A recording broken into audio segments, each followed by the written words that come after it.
We're gonna play a thing. Well, here we go.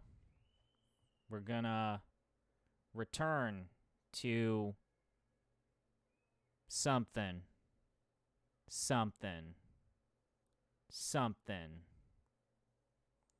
Oh boy. It's time for us to play a fucking thing that we have not played for a while now. It is time. It is time for me to return to the land of horny vampire young adults.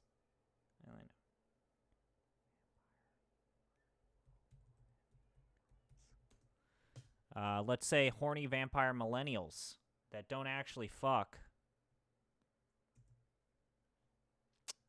Okay. Let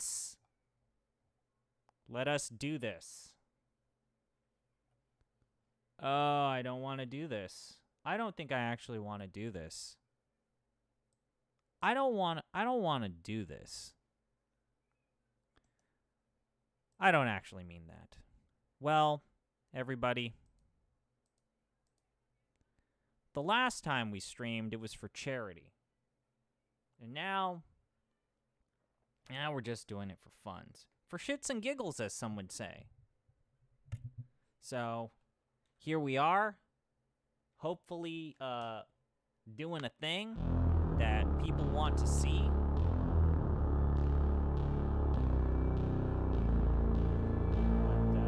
But I, on the other hand, the audio balance is poor. I agree.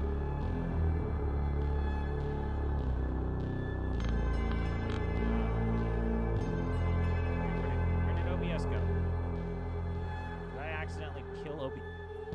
Did I kill OBS? No, I didn't. It's, wow. This music is loud. Holy shit. I think it's great music. I want a little bit of it. I don't want nothing to happen with the music.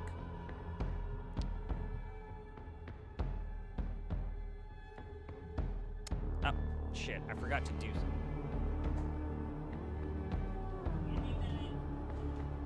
Bullshit. I always forget to do some of the last prep work for this stuff. So, we're jumping into it. We are jumping back into the land of Vampire the Masquerade.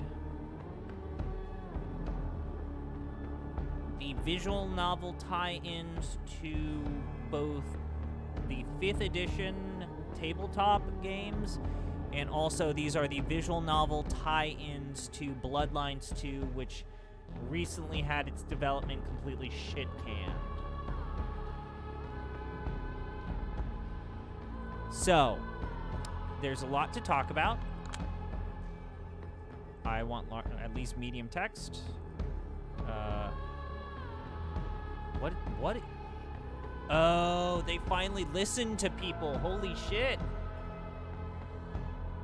So, one of the biggest problems with Vampire the Masquerade is that it had its dialogue box on the far left, when the industry standard for dialogue boxes for visual novels is to have the dialogue box in the middle of the screen. So they finally listened to people about changing that. They're learning. So, oh, I can do that. Let's stick to 1080p. Does this game have 4K? It does have 40. Oh man, it has 4K support. This game has has 4K support, guys. Cool. Emma's asking me to check to see why the Discord bot's not working. Okay. Well, I don't know. I don't know why the Discord bot is not working. Oh, it did work. Cool. Just was a little late. All the controls you need in the world. Click, escape, Go back, log, dictionary, and skip. Sup. I'm gonna play like an hour of this, because I was warned that this is significantly shorter than the last time we played a Vampire the Masquerade thing. I like how they're owning up to, yo, our vampires are horny and polyamorous. Also, this music is amazing. Holy shit! So I seem to recall that the first game basically has many dialogue options, many different starting points, which ultimately are completely irrelevant. The only really thing that is relevant is how do you kind of pick your people to save your life. But everything else is kind of bullshit in that game. The choices don't really matter, and it ends up committing the big problem of, like, life is strange, which is to say all of your choices really don't matter. There's really a binary choice at the end, and even in this game, there's no binary choice. You're just thrust into the end of the game. Welcome to my castle. Don't expect everyday logic to work here. It went out of the window sometime after midnight, maybe earlier. My kingdom is not of this world, you see. It lies far outside of concrete, tangible reality. I've tried to identify the way people reach it, and I am convinced it has something to do with the moon. Okay, girl, you into horoscopes? Cool, we into horoscopes up in this game. Some say the moon's aura can turn them insane. You've heard the phrases moonstruck and lunatic. The way I see it, moonlight gives them some subliminal permission to reveal their true selves.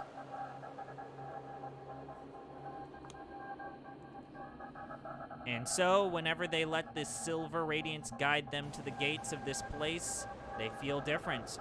Once they pass the doorstep, they're ready to act out. And a dance of horrors and marvels begins. How's Song of Nephilim? Ah, sweet. Big Beat Burger. I was hoping that was Big Meat Burger, and then I could have made a jokey joke, but I didn't.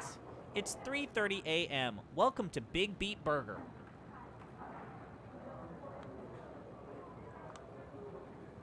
I beat that part of the game, and I did not quite like it. I think that the parts that we are playing of Xenosaga are pretty shitty from a gameplay perspective. I don't appear to be enjoying that game anymore because of how awful it plays. If you're here at this hour, you're not exactly readying up to be a productive member of society come tomorrow morning. More likely, you're praying that the sunrise never comes. Insatiable children of the night gather round, hoping to bask in the afterglow of tonight's victories, unwind after a frustrating series of failures, or simply fight to keep themselves together. How's audio? Meanwhile, I'm just sitting here greedily reveling in every interaction they have. They have no idea they are only here for my amusement. To them, I'm just a random girl sitting in the corner. Hopefully audio's good. Did a quick check before you joined.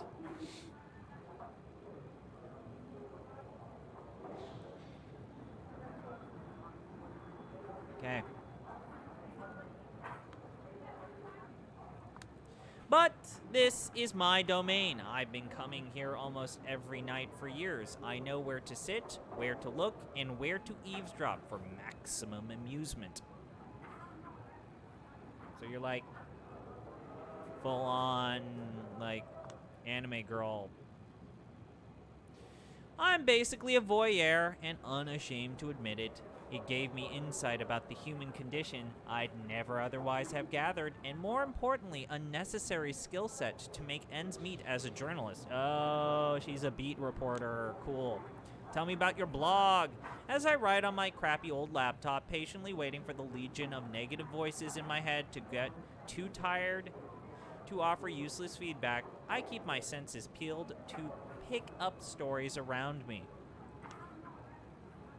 Of course, a lot of regular events such as food fights are nothing to write home about, aside from my unfortunate tendency to become collateral damage in someone else's battles. Up to this day, I've had to wash my clothes because of Coke, Diet Coke, hot coffee, apple pie, and some sort of improvised honey mustard bomb. Every stain tells a different story.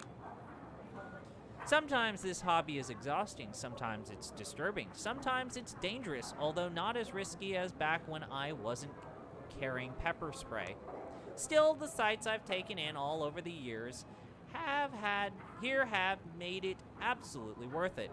I've got so many stories, I don't know where to begin. So I'm guessing audio's okay?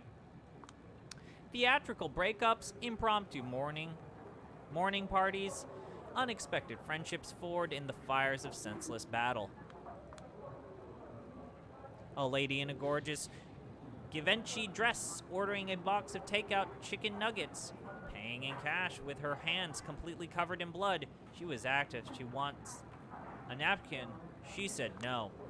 2 thirsty macho dudes shamelessly going for it in the corner.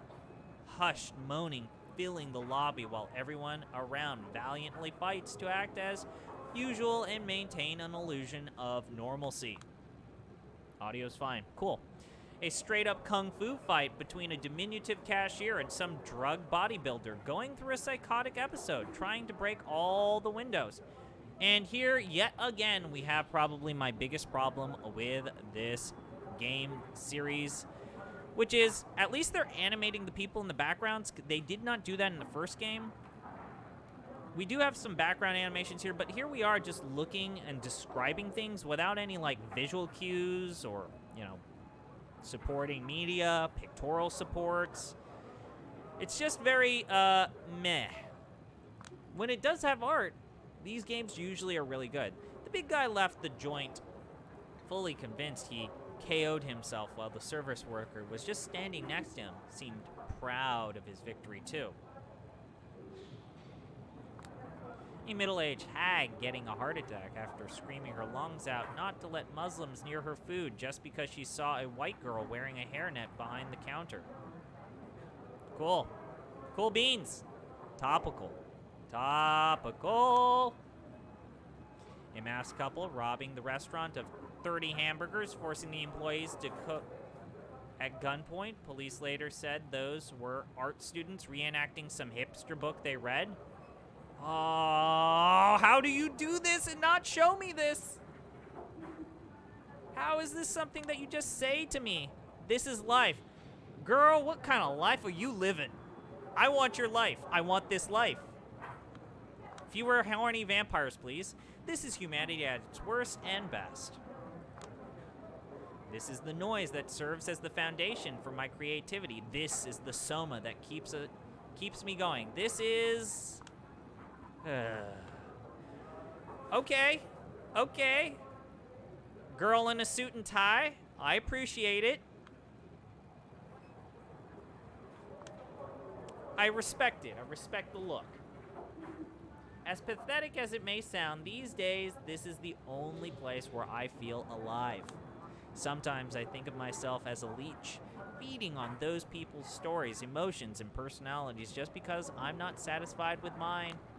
At times, I think of my psyche as some kind of shitty postmodern construct that is fundamentally incapable of honesty, but only yearns for something felt and truthful. Does this make any sense? I look at the screen of my laptop, 3:47 a.m. Writing so far, I'm still kind of impressed at the quality of this writing, especially considering that I'm pretty sure that, you know, Paradox is not... The Vampire the Masquerade team is not English or English-speaking. I seem to recall that they were, like, Polish. At this point, I'm almost somnambul. Come on. No. ZP has to at least try a word and pronounce it poorly before we move on. At this point, I'm almost somnambulic. Ah. Sam Namem Bullock. Sandra Bullock. At this point, I'm almost Sandra Bullock, but nothing interesting has happened yet. Feels like all the customers are watching each other tonight, hoping for the others to provide a fun diversion. This is my turf. Parasitic douchebags. Next time, you go find your own. I think it's time to call it a night. The coffee I always order so that they don't kick me out is undrinkable. Ugh. I reread the rough draft I've been working on for the last 6 hours. God damn, this is pure trash. Yeah, I like the picturesque characters. I like the vignetting that happens when they introduce the art. I see that they, even though I've clicked for the options to be in the middle, they still do this like half text box on the left thing, which is really frustrating because it means that they pick this like Arial font. So I have to like scroll up and down when you could just have the entire bottom screen be the fucking dialogue box, game. I hold the backspace button until the Google Documents page is nothing but a calm white slate and let out a deep sigh of relief. Girl, I know how that feels. There's no pleasure more intoxicating for a frustrated writer than ragging on someone even worse than them. And what target is easier than that dumb bitch you used to be 10 minutes ago? Yeah, when was the last time you just looked at a blog and was like, no, fuck this, and then completely deleted it? It's been a while since I've done that. It's been a while. It's been a while when I wrote something up. It's like, this is not going to publish. This is not going out publicly. It's been a while since I did that, but I relate. I checked the time again. I need to go. I have an important meeting tomorrow at 10 a.m., and I have a hunch it's not going to end well. I have a couple of unwritten... You know, the one thing that I'm really bad at is I will write the subtitle. I will write the title. I will write the subtitles to my, like, mini chapters, and then I won't fill them in, but I don't delete them. They're just, like, the title, the subtitles, but I never filled them in. And some of them are, like, really good concepts, but I just never got around to filling them in. Like, that's my Achilles heel. It's like, oh, man, I played this thing, and I think I could write about it, and then not actually taking the time to fill it in. All right, let's go back here. And it's not because I'm an irresponsible dumbass who's going to need a few cups of coffee to simply function on a basic level, despite, like, 4 hours of sleep. It's because I always have a hunch things are not going the way they're supposed to. Click, clack, click, click, clack. See, they're doing slight animation in these backdrops. I would also say that, yeah, there was some animation in some of the backgrounds, but so far, these backgrounds seem on par from the last game. The loud clatter of keyboards assaults me from all sides, makes this splitting headache unbearable. Used to be, I dreamed of nothing else but being a part of the New York Lodestar editorial team. This is the first magazine I started reading regularly, the first magazine I ever bought for myself. Now, simply hearing the word Lodestar is enough to ruin my mood.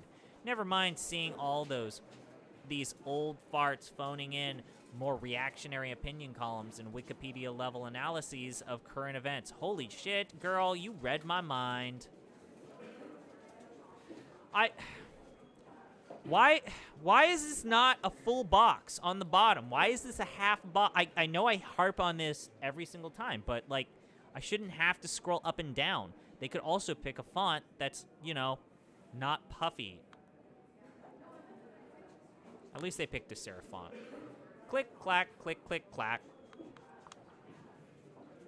They used to destroy and rebuild my entire worldview. every month. They shaped my thinking about politics, art, and journalism. They even pointed me towards my favorite cigarette brand, for God's sake. Then some talented people started leaving for greener pastures. Some got too wrapped up in their own neuroses. Some became complacent.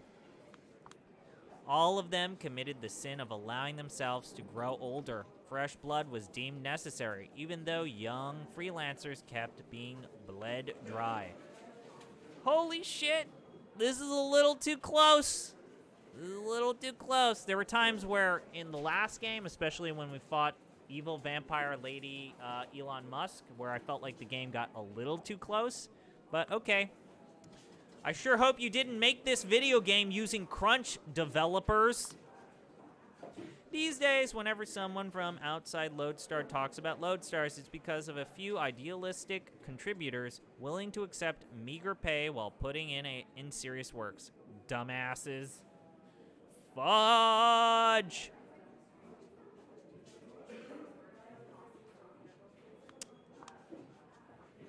Other than that, the magazine specializes in publishing pale echoes of provocative ideas I heard somewhere else a few years prior, wrapped in an aesthetic that hasn't been cutting edge for a decade. No wonder the readership is in free fall. But even though the ship is sinking, the old guard won't let it go down without a fight. As in, if anyone from the outside attempts to board the vessel in hopes of fixing its course or its holes, they will be swiftly taken care of. I should know. Been there, done that. As it stands, the only full-time staff member who doesn't make me regularly attempt to cringe my face off with his writing. Cough, cough. Look at this guy! Who? What? What are you? Why do you look like someone that I could, like, Google image search for? That's a guy! Is Lodestar's editor-in-chief, Brian Nee. The man sitting in front of me right now. Of course, he only has time for editorials these days. A drop in the sea of needs. Managerial duties hit him hard. It's the second time he lets out a theatrical cough like this. He said his piece. Now it's up for me to react. I'm coming up blank. But what do you want me to say, Brian? I'm pissed off. I can tell you already. You've already made up your mind, but you still want to go through the motions just to make me feel listened to. See, like that, there's no reason for this box to require a scroll for that. It's literally one word. And it's not even, it's two. Whatever, let's do this.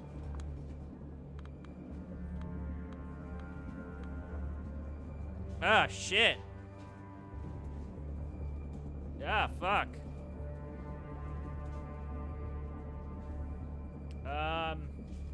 This just got Persona 5 up in this bitch.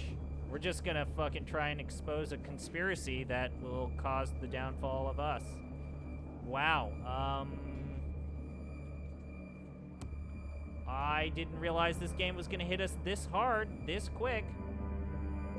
Let me see if there's anything that I need to be aware of. My guess, probably not.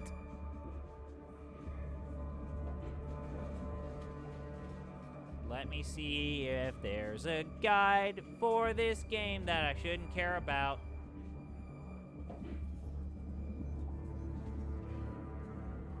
Ah, there's two different endings.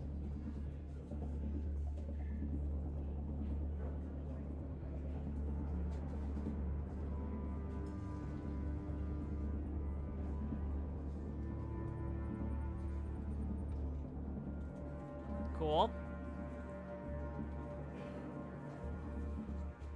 Cool.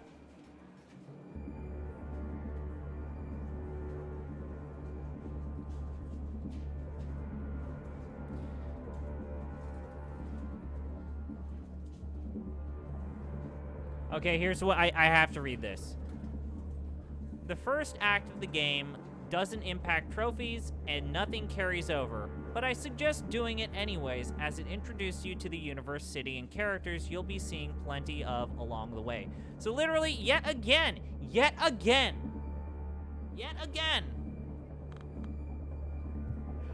this game franchise, this game series gives you a bunch of choices that actually don't mean anything. Which is super frustrating, because some of these choices are compelling in and of themselves. All right, let's call him a sexual harasser. I feel stupid that I even have to say this out loud, but you're essentially covering up for a sexual harasser, Brian.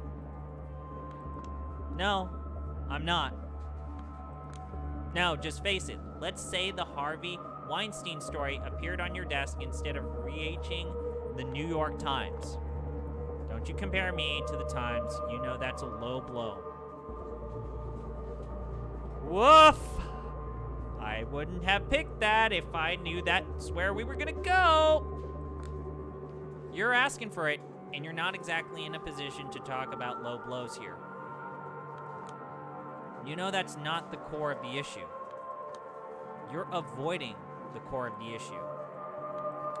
No, I believe I pinpointed it in a precise way. If it were up to me, I'd greenlight the article here and now, and we wouldn't be having this conversation.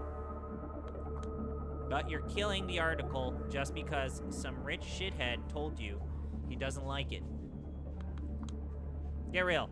This is not about some millionaire jerk calling me to make me an offer I can't refuse. What is it about then? Because it looks awfully like it's about my bosses telling me this outlet can't afford the legal action we have already been threatened with.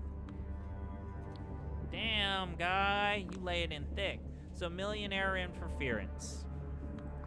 Oh, for crying out loud, Julia. Don't make me treat you like a child. You know how this works. I publish your story. It's Thiel versus Gawker all over again. A lawsuit here, a lawsuit there, until we're bled dry. Damn! I have a mortgage. I have 3 mouths waiting to be fed at home. I have an amazing team that doesn't deserve to be torn apart over some... Don't you think it's telling you mentioned your mortgage first?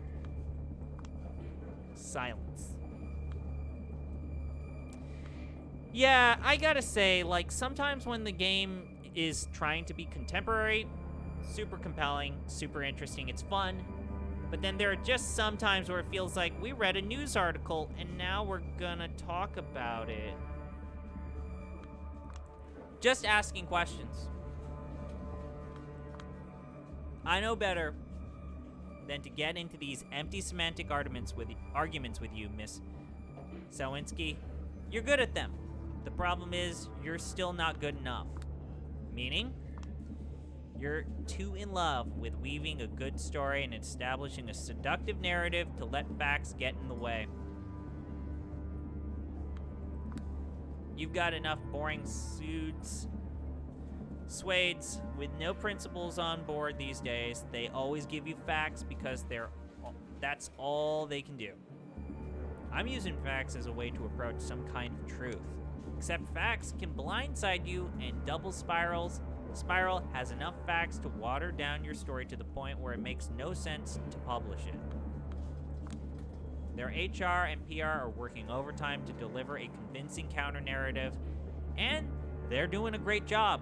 Won't mitigate the damage completely, but will put every single thing in question. Jesse Montgomery is a racist, a fraud, a sexual predator, and a downright satanic fuckhead. I'm taking a screenshot of that.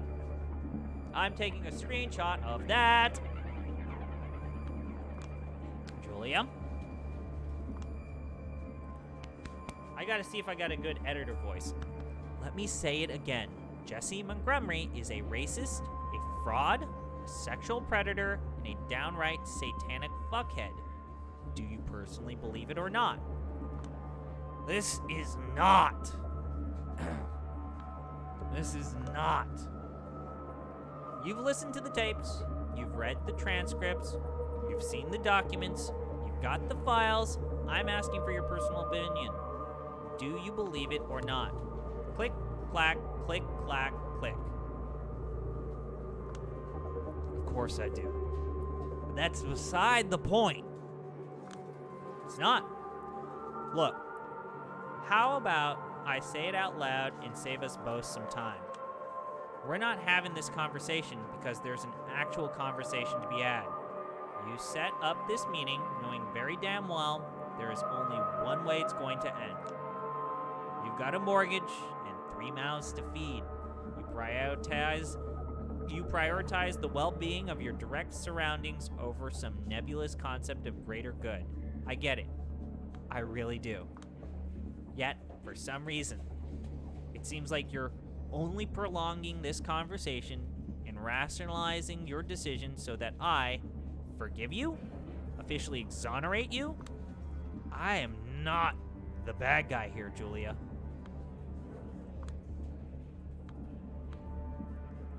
I'm gonna ask him, so what are you? So, what are you then? In your own words, a man who does what is necessary to protect his own. That's what I do. So, I don't count as your own anymore. He mutters something under his breath, ending with a self-pitying chuckle. I don't know if you'd even want to work under a scumbag like me from now on. Oh, come on. Don't turn this into a pity party. No, I'm absolutely a scumbag. And why is that? Because I'm firing you.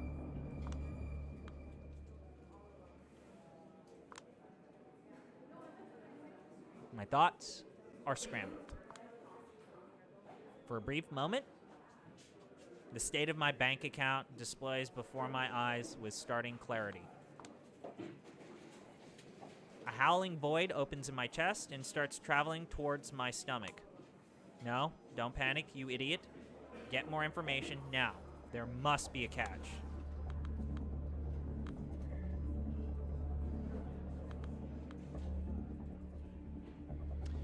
I'm not going to say you're joking. I'm going to ask about what about my work. Let me get this straight. Ever since we met, I've been working on stories and pieces no one else in your office would touch with a 10-foot pole. Constantly interviewing total nobodies.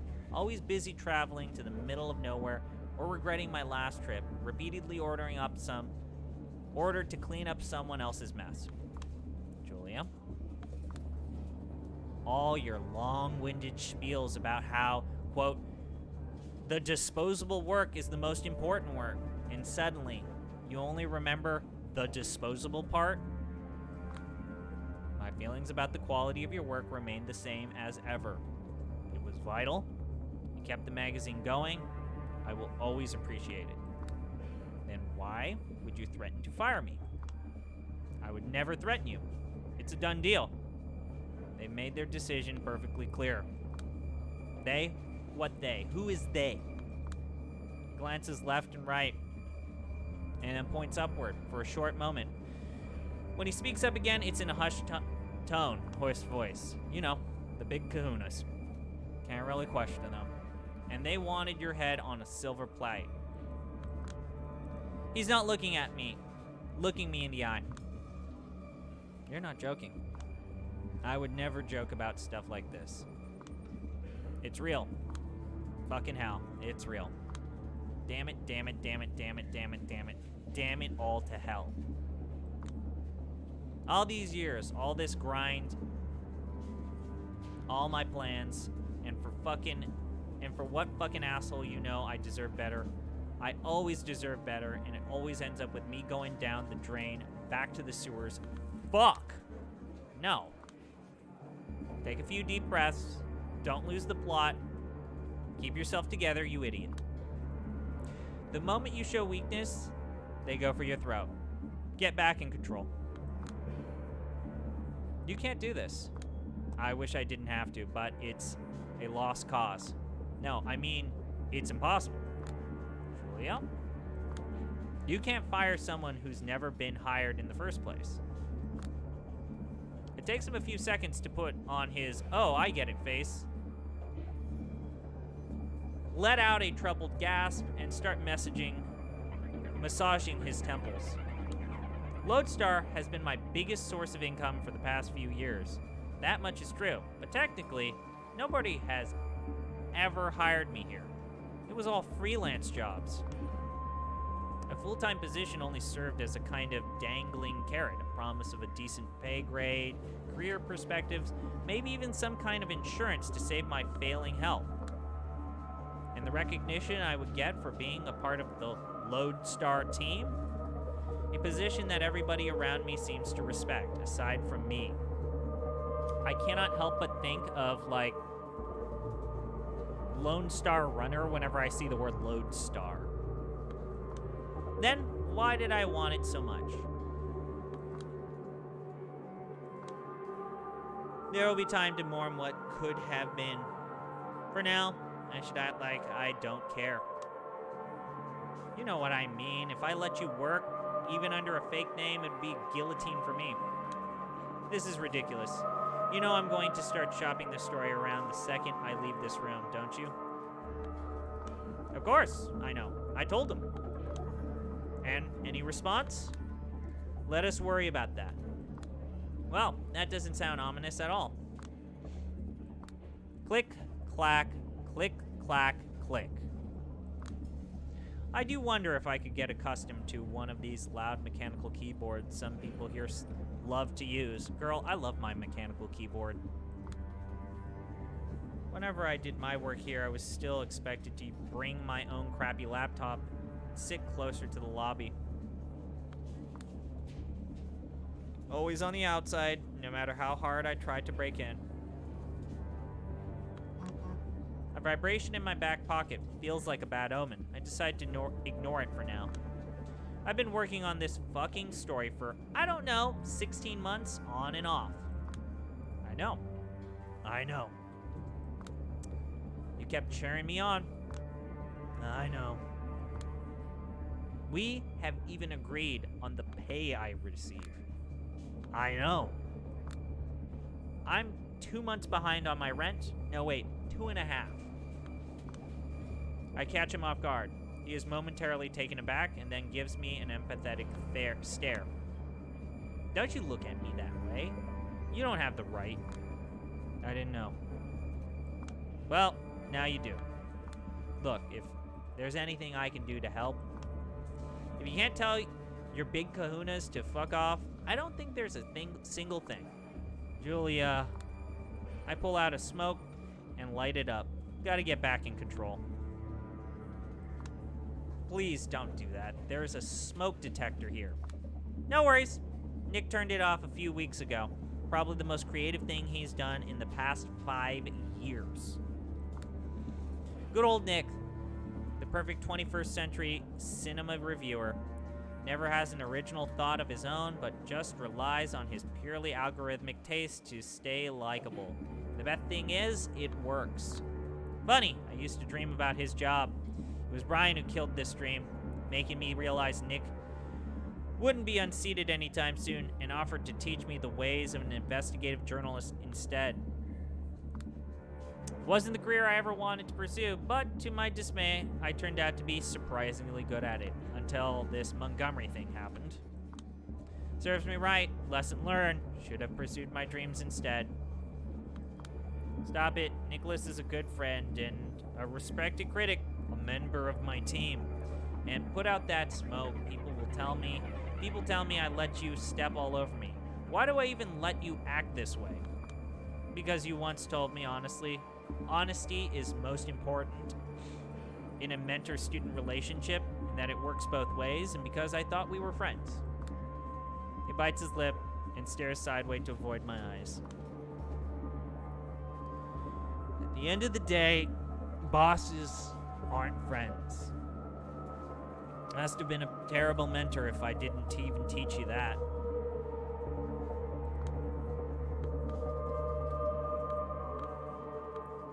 You're still responsible for me.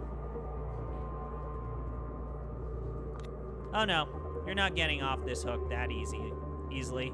You're still my mentor, and I will make sure you take responsibility.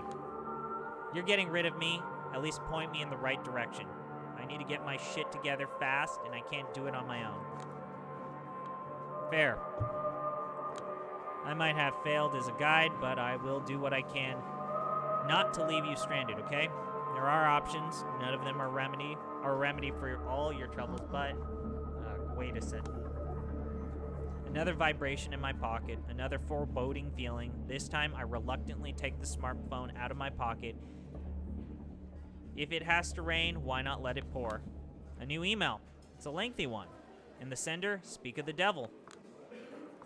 No, no, no, no. This can't be. Christ.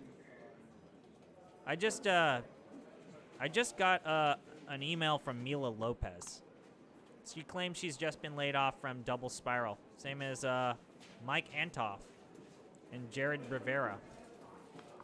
What? It's what happened? I'll spare you all her insults, okay? The key thing is, it seems their HR knows all the confidential information about my journalistic investigation and used it to shut everyone's mouth. Hell, apparently Montgomery walked up to Lopez as she was emptying her desk and told her to thank me for being a, quote, dumbass, careless, I'm not going to say the C word. I'm not going to say the C word. Brian goes pale. I think he has a very good reason to. You fucking scumbag. You outed my sources? What? What? Of course not. What are you even saying? Oh, don't you dare play coy. It must have been either you or me, no one else, and you know the way I work. My investigation was basically untraceable, both on and offline. Carefully pick meeting spots, encryption upon encryption, every direct quote, rewritten 5 times just in case. All sorts of red herrings scattered around. I know my shit. You know I do. And this timing?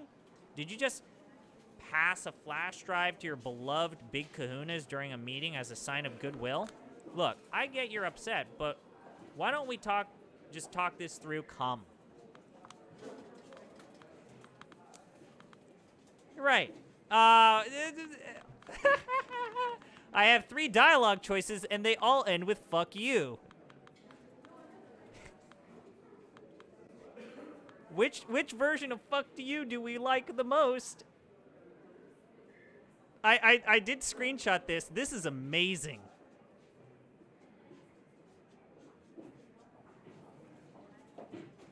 This is great. Okay, you know what?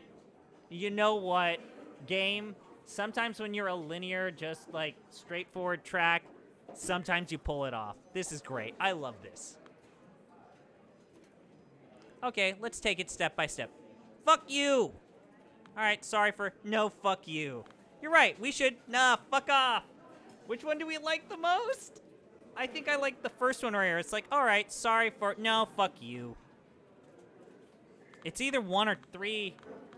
Oh man, I'm gonna go with 1. Fury takes the wheel, and I'm just here along for the ride. I can't do anything about it. In a deranged way, realizing you're just a passenger in your own body feels liberating.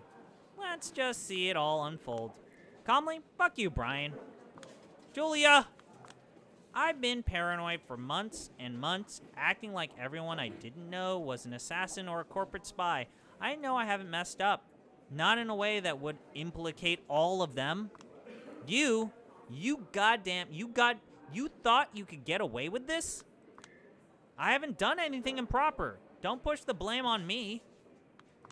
So what? You're claiming it's my fault because you're never the guilty one?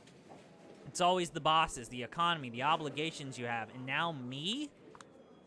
You're being silly. Quit this martyr bullshit. Calm down or I'll have to. You immoral shithead, you motherfucking... Calm down for God's sake. And so it goes. I yell out a lot of words I wanted to say for a long time, but held back. I fling a lot of insults I've been workshopping for years, hoping I'd never use them. I break a few things. At times, for a split second, I see pity in somebody's eyes. It's gonna haunt me for a long time, but in the heat of the moment, I don't care. These people, no, this company has nothing left to offer me, so at least let me take this catharsis. In the end, a security guard has to escort me out of the building, and that's the end of my journalistic career. I feel like my world has crumbled into nothing.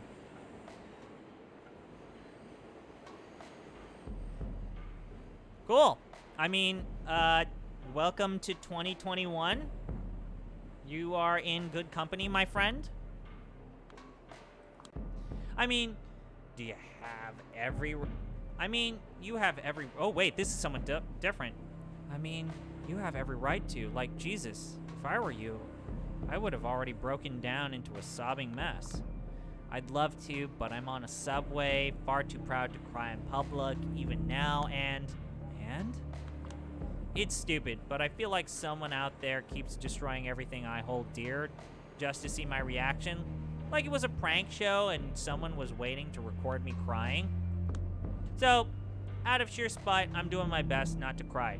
Fuck you, whoever and wherever you are. This is great.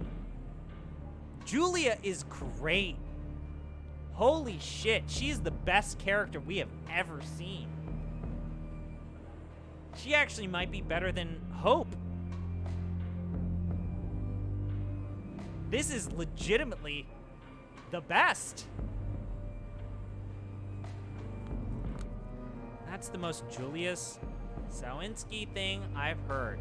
Spite as the greatest motivator, huh? Not feeling particularly motivated to do anything right now, to be honest. I just want to stay in my bed until my shithead landlord calls the cop to forcibly evict me. Not surprised. Shit, I know that whatever life decides to fuck you over. Let me read that again. We're gonna go again. We're gonna go again. I can speak of the English. Not surprised. Shit, I know. I know that whenever life decides to fuck you over, it's always one thing after another. But this is too much. How much is too much? Let's recap this last week of June 2019. I've been kicked out of my job. Well, not that I've ever been hired, so let's just say my mentor broke every vague promise he ever made to me. A big thing I've been working on for a year and a half went down the toilet. It's all useless. My boss didn't protect my sources properly, and now they keep trying to reach me through every possible channel to threaten me or just to yell at me, and they have every right to react like that. All of my side gigs were shut down. Nobody's replying to my emails. Someone's been dragging my name through the mud behind the scenes, and it worked. I still have no idea who's sending these shitty messages around. I've been asking, but listen, don't worry about it. I'm not going to stand idly by and watch you get canceled by some mean-spirited delusional... I said, don't worry about it.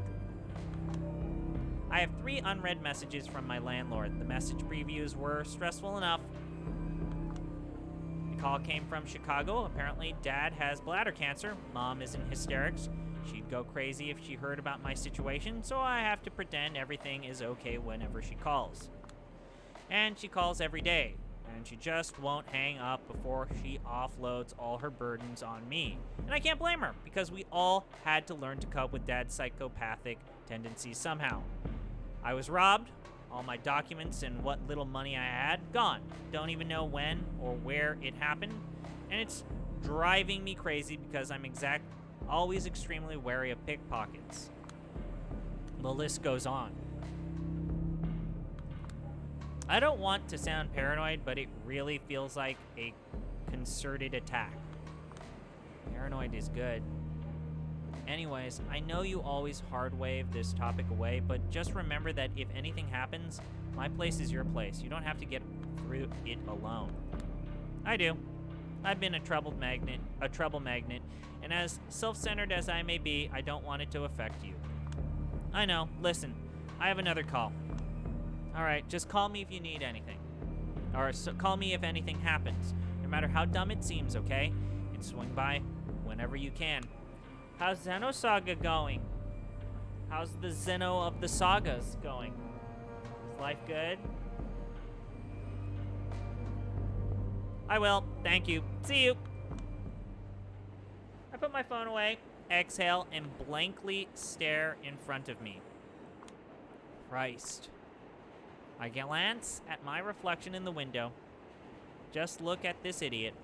Whenever the situation requires me to dress formally, I still feel a bit like a child cosplaying as an adult. Should have followed the dress for the job you want advice and continued dressing up like a trust fund kid who keeps partying on Brooklyn rooftops for years without a care in the world. It's going. Life's good. It's only after a while that I realize the car is empty, unnaturally so. I start feeling uneasy, but someone enters my peripheral vision. Yeah, this seems like bad news.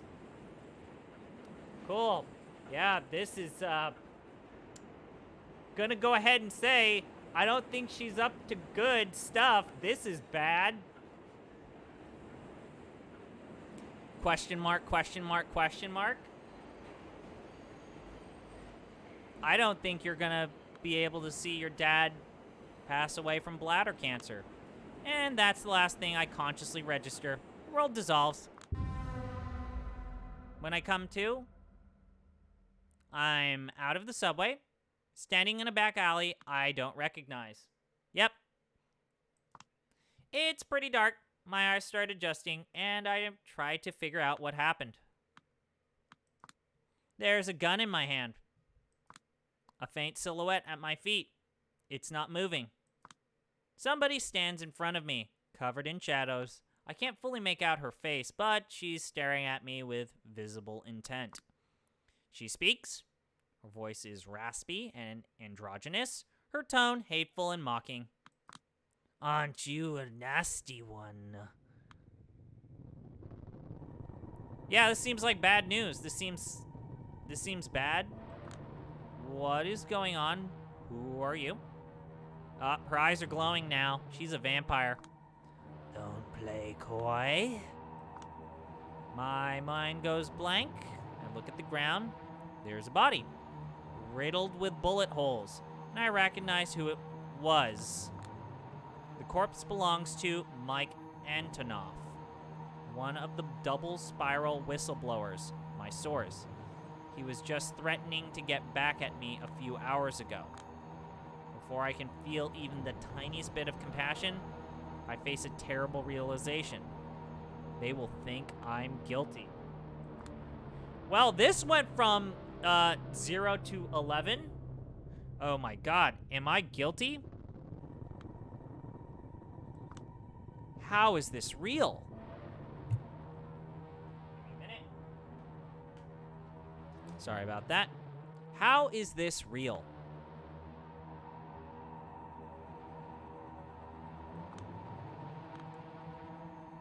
What happened to him? Let's ask what she's done to me. You have done something to me, haven't you?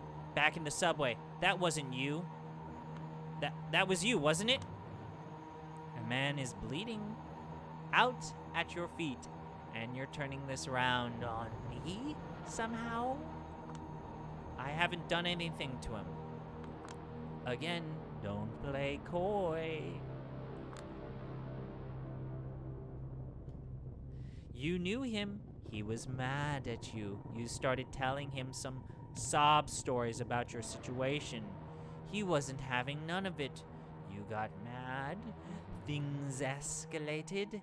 He died. This isn't true. It's plausible, but that doesn't make it true. Or does it?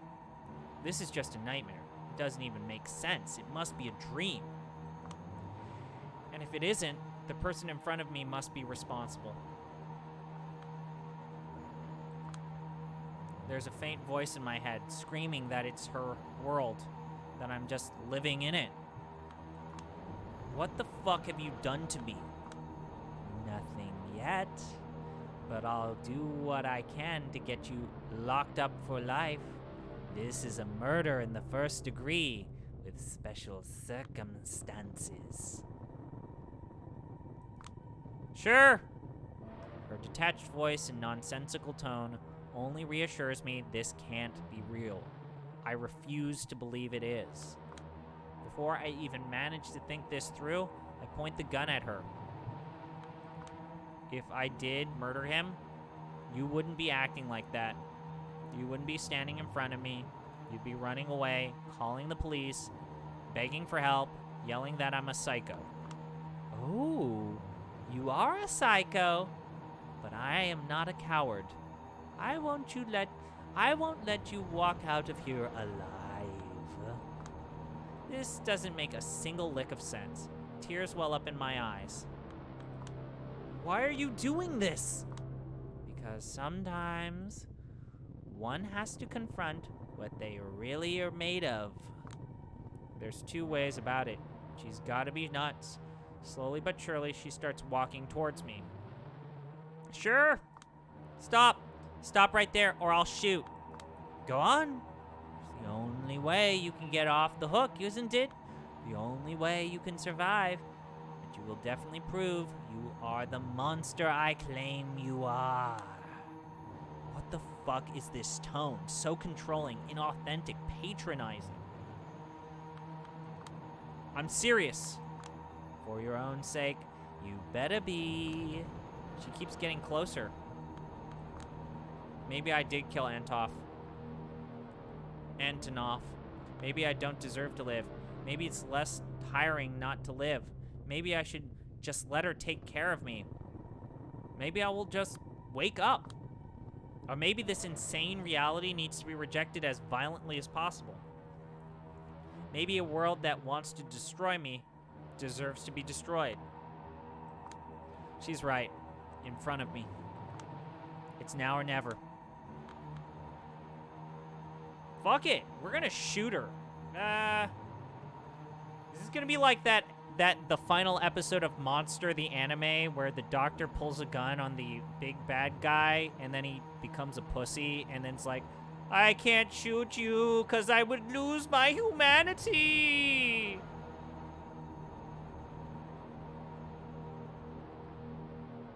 How do we feel? Do we shoot this evil zombie vampire lady? Or do we keep our humanity and not have zombie lady gone?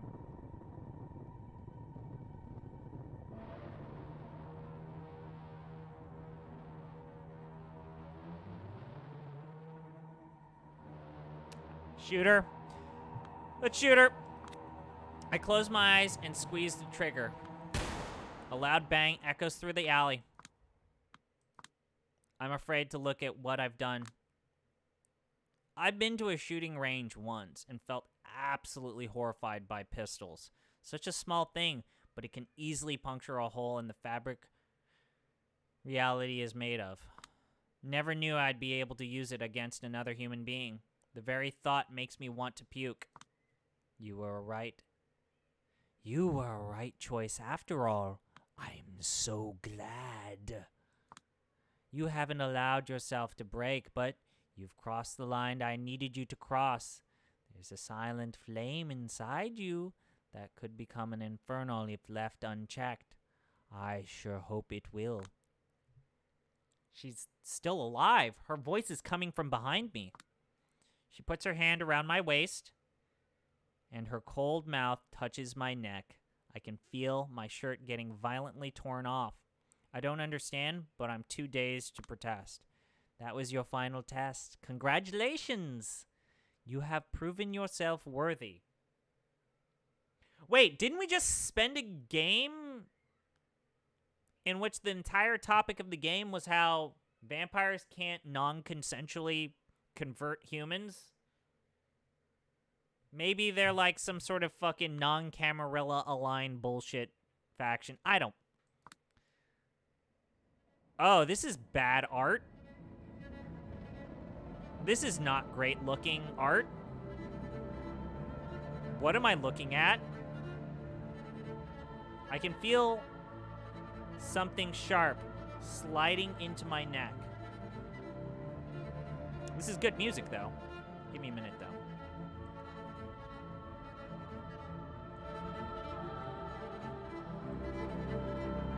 This is bad art. Sometimes this happens. It's not too painful, just startling. Think a doctor pushing a needle into your vein without a proper warning.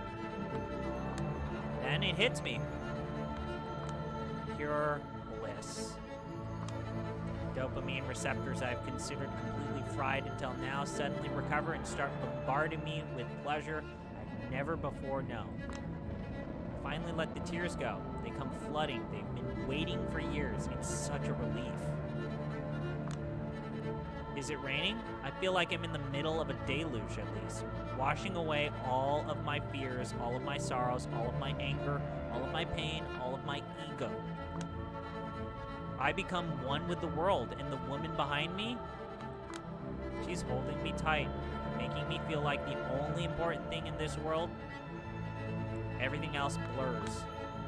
I feel something intense towards her, something I've never felt before. Is this love? I hope it is. This is not you, hisses a familiar, cynical voice in the back of my head. But it's okay. I've never felt particularly fond of me anyway. New York, you're perfect. Oh, please don't change a thing. He who laughs in the shadows always has the last laugh. Hallelujah, praise be. When everything is cliche, nothing is. Isn't that the ever-distant utopia I've been chasing all along? People on the other trains, I hope you're doing fine. God, shut up. Just enjoy it. You finally understand. She's making love to me. She's giving birth to me. She's burying me. She's voring me. Girl, you just made this awkward. Whose hand is this? Is this your hand? Because you need to see some sort of doctor about this hand here. Whose hand is this? That doesn't look right. It looks like you got some arthritis in your fingers. I'm going to take a screen cap of this as well. We're probably not going to use it, but boy howdy, what if we did? God damn it. Is this really the same alleyway from the last game? They pulled a Dragon Age 2.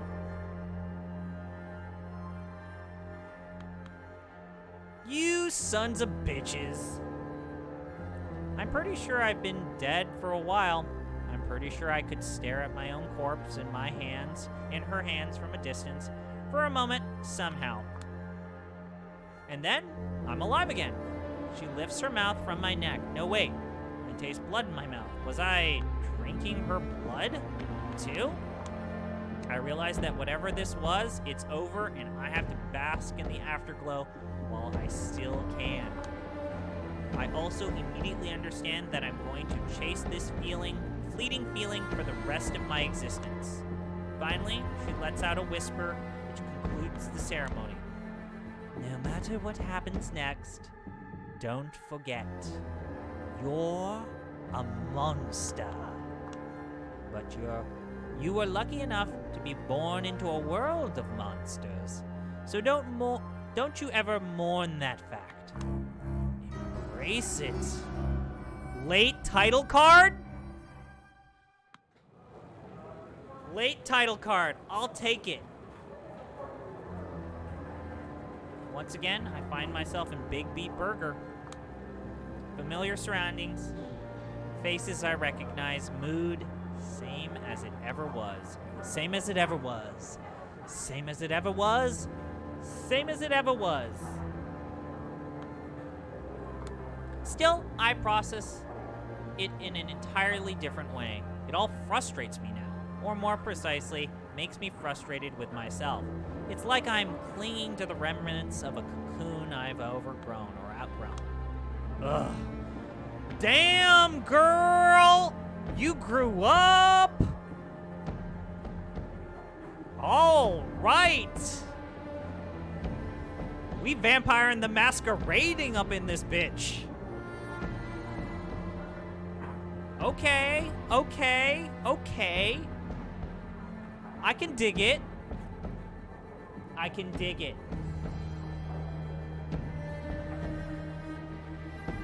Eyes are glowing. That's a sign that she's a vampire. Ugh. It's the same with these cigarettes. I don't need them anymore, so why do I keep holding on to them? Fucking hell. It's like I refuse to accept that I'm something better than I used to be. Never go full Dragon Age 2. A vampire. Thank God this game skipped all the bullshit ceremony stuff from the last game. Just jumps us into it. We are a vampire. We are here to vampire. And we're here to be gothy, emotional, and horny as fuck. Just 2 nights ago, I met Karen. She embraced me, by which I mean turned me into a kindred. She calls herself my sire, and me her child. So they're really gonna just use the... I don't like this font at all! Yo, chat, how do we feel about this Arial double bold font? I kinda hate it. I like the color. This, teal on purple look is kind of cool. But this font is awful.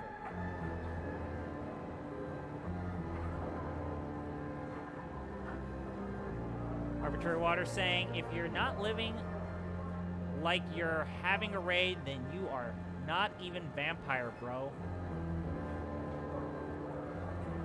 I took a topography class.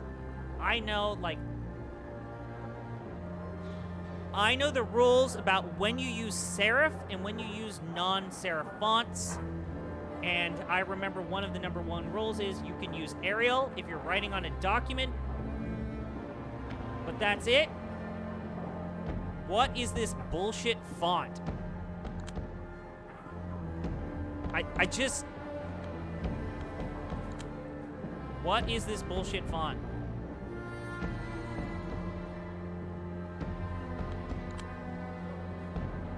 Ugh. Someone really just suddenly decided we don't want serifs. Last night, she taught me the basics of survival, drinking blood, manipulating humans, bending steel. When did we bend steel? Controlling shadows, we did do that. When did we bend steel? We didn't do that last time. Tonight, I expected more lessons. Instead, she told me to go out and enjoy myself. Damn! Who is your... what part of the alliance are you? Which alliance are you? We didn't get to do that. I guess we did get to play around. What's the catch, I asked? To which he responded, I might kill you if you prove to be a disappointment. There are a few roles. I have to uphold the Masquerade. I can't contact anyone I knew as a human. I can't let anyone realize I'm not human anymore. I can't embrace anyone, and so on.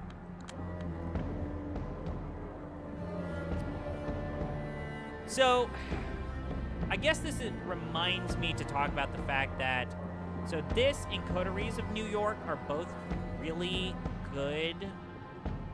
Well, okay, we have to be careful here. These games are better on-ramps in terms of front-loading vocabulary than the Player's Guide for Vampire the Masquerade 5th Edition. But the part of them when you're supposed to actually play them like a video game kind of sucks. But the exposure to factions, vocabulary, and key terms in Vampire the Masquerade is kind of good.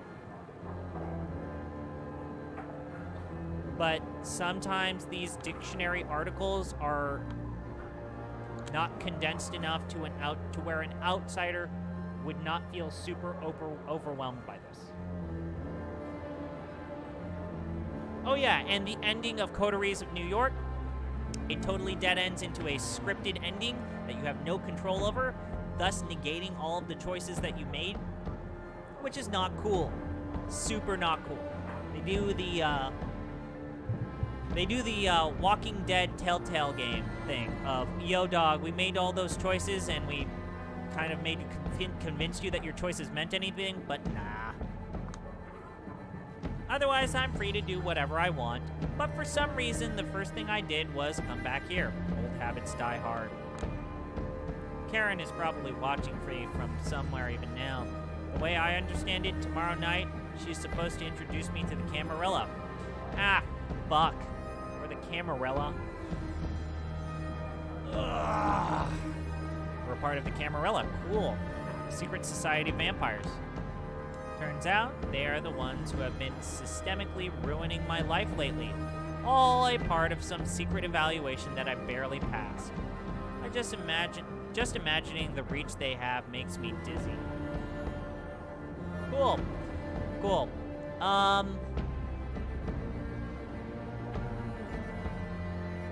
I think they should do this for Mage Ascension. Might be a skip for you. These games are really good on-ramps to help you decide if you want to be playing a tabletop game, but be aware that the people you encounter, though entertaining and really fun at times, do not impact the fact that they have this big asshole ending that comes out of nowhere and is super deflating. But I'm gonna finish this. I again maintain, and I will happily upload it, but I say the best thing that they did is that they made a Zork game. In fact, you know what? Let's play the Zork game when we're done with this sequence. They made a text adventure game like Zork, set in Vampire the Masquerade. And it is quite good. That one, your choices do matter. It's great. It's a text adventure like we're partying like it's 1979. After they destroyed the old me that I barely cared about, Karen built me anew. On one hand, her test left some scars that will take time to heal. On the other hand, maybe I should just be grateful. I am snapped out of my thoughts by a sudden scream. So also for this game, I feel like I need to tell you this. This is what the guide says. Step 0, play Coteries of New York. This doesn't impact trophies, as nothing carries over, but I suggest doing it anyways. Step 1, Ending 1.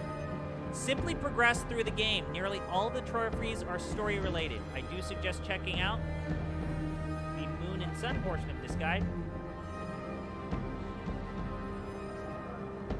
So, there's 2 endings.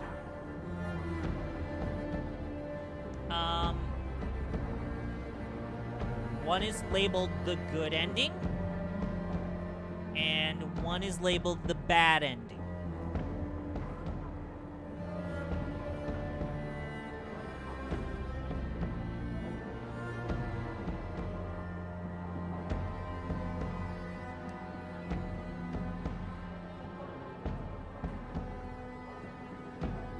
And that's it.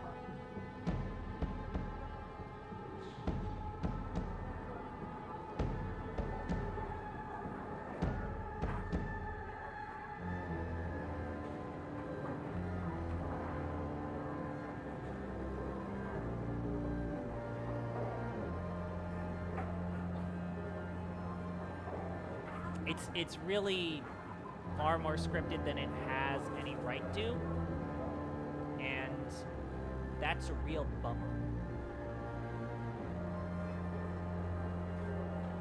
That's the bummer. That's definite bummer. I've already become a vampire, and we went from suit and tie wearing cutting edge beat writer journalist lady to now we're a lesbian vampire.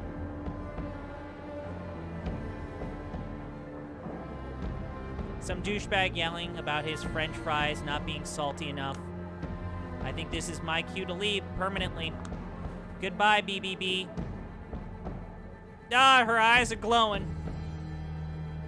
That's the future the liberals want. Yep. Hope I never see you again. I'm destined for greater things, you see. Oh, this system. Well.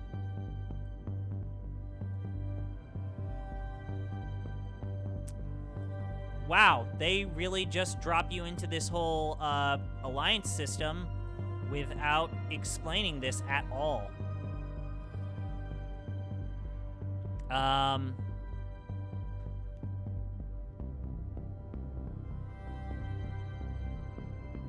We'll do one. we'll definitely do one.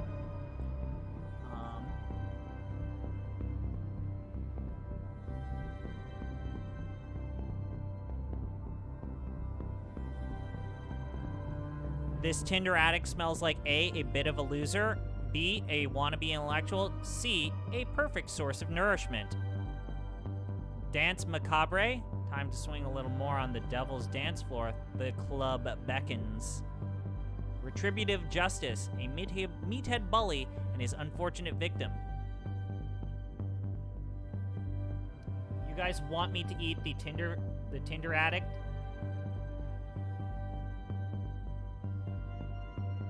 Eat the Tinder guy. Okay, fine. I'll eat the Tinder guy. He looks like a nice guy.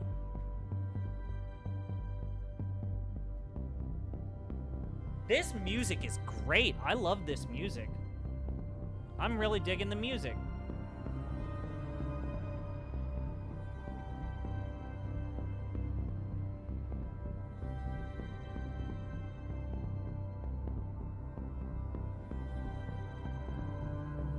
I'm just trying to check out this guide and seeing what we got.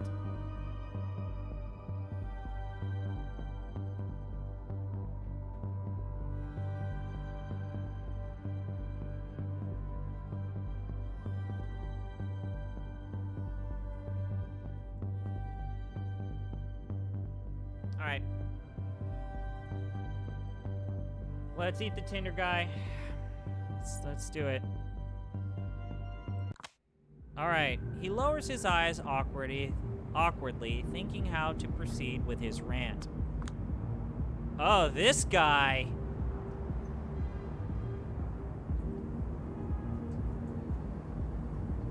Oh, this fucking guy. Oh, man, which voice am I going to use for you? Huh. So it's like, the conversation isn't really smooth, yeah. It's like, I keep throwing shit against the wall and seeing what sticks, but, you know, nothing seems to stick for long. You understand, right? Yeah? Yeah. Yeah. Yeah, it's really, it's really this lack of, context that's killing me about online dating. It's bad enough when a few photos and a single sentence are all you have to rely on when starting a conversation, yeah? But when a cosmic miracle finally happens and she's like actually willing to keep replying to you and she's actually down to meet up eventually and you're out there sitting with her and after 90 minutes you still don't have that shared context, just no clue whatsoever, it's just like, take me out and put a bullet in my head. Put me out of my misery. I hear you. Oh, these dialogue choices are great.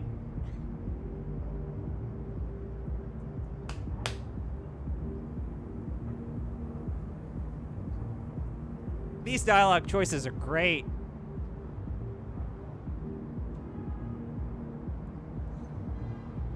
This is a lot. This is a lot. I'm gonna say, I hear you. I appreciate you. So it's just, you know, one of those dates, and it's like, we've been sitting here for ages, and the only thing she has a prolonged interest in is getting as hammered as possible, just one drink after another. And the more drunk she is, the more familiar she's getting. It's these little things, you know, touching my upper arm after each joke, her arm around my shoulder, her jokingly punching my waist. You know, it's just kind of annoying. I just don't appreciate that stuff. Like, respect our boundaries. We're just getting to know each other. This escalation is subtle, but, like, steady. In addiction, one recurring topic appears, and this is all the cool shit she has and wishes she could have shown me. Oh, it's too bad it's all back in her apartment. That's when it hits me. She just wants to sleep with me. No way. Uh-huh. This happens with Tinder, my man. This happens with Tinder, my man.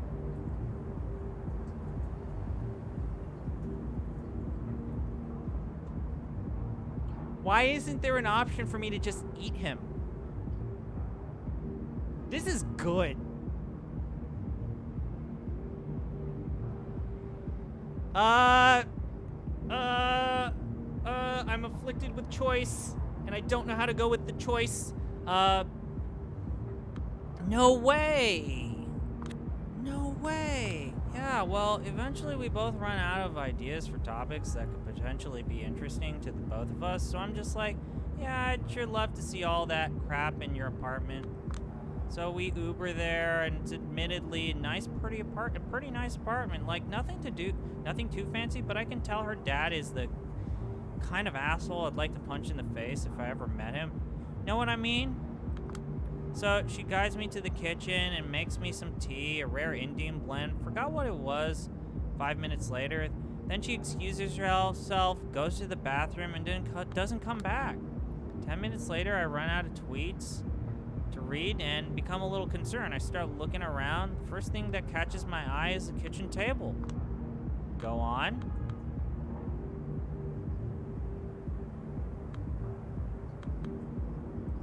And the table is surprisingly large, and it's covered in neatly arranged documents like some connect the dots investigation board, mafia conspiracy kind of thing. Naturally, I take interest. It takes me 20 seconds to process what it is. Her entire mental health history, sorted chronologically, with all the juicy stuff neatly underlined in color. And I mean entire. It's all in there. The detailed description of her fucked up household situation over the years, anxiety, ADHD, bouts of depressions, suspicions of schizophrenia, severe BPD, some weird psychosexual stuff with her brother. I keep reading and remember what I said about throwing shit against the wall and seeing what sticks. I'm dead certain that's how her shrinks went about diagnosing her. She finally comes out of the bathroom like an hour after she went in. At this point, I've read all of the shit on the table 3 times, and not just the stuff she's highlighted for my convenience. And I feel like right now I understand her better than like someone who's read Crime and Punishment understands Relashnikov. And I'm not happy about that, like, at all. You know what I mean? This is amazing. This is so good. Uh-huh. They didn't even let me choose that one. She walks in with a cheerful, "Hi." I respond with a slick, "All good." She nods, does this weird finger gun thing, and chuckles. I pretend I've been doing work-related stuff on my phone the whole time. Small talk starts. A minute in, she casually picks up one of the documents on the table, and she starts doing these super obvious body language cues that are like, "Oh no, how did this get here?" I'm practically dying inside, but I put on my cool face and make it look like I'm not here. Sorry, Gotta reply to my boss. Yeah, he's working 24/7. Psycho motherfucker. Yeah, ha ha ha ha ha. She slowly collects all the documents, puts them away, and then nonchalantly asks me something about Tame Impala while I'm feeling crushed by all of the kinds of trauma I've just learned about.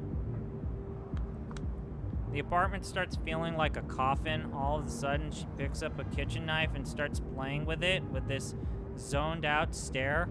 Fucking mortified. So what do you think I did? You got out? Run away?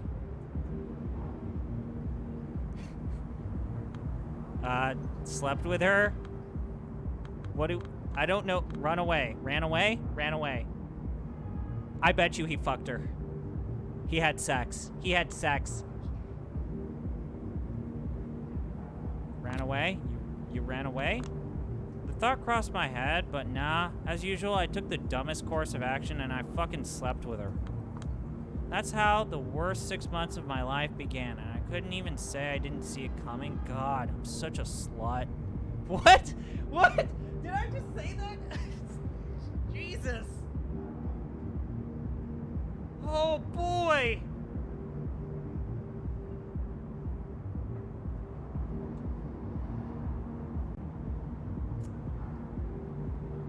I just Anchorman that, didn't I? Okay, let's click the button. Make that go away, please. He leans back and groans while hiding his face behind his palms. I look at his neck. Every vein seems so visible and impossibly alluring. I don't think I ever looked at anyone's neck like that. I realize I feel insanely thirsty. Damn. I know. You sure took a turn years ago when this rant began. It was about continental philosophy.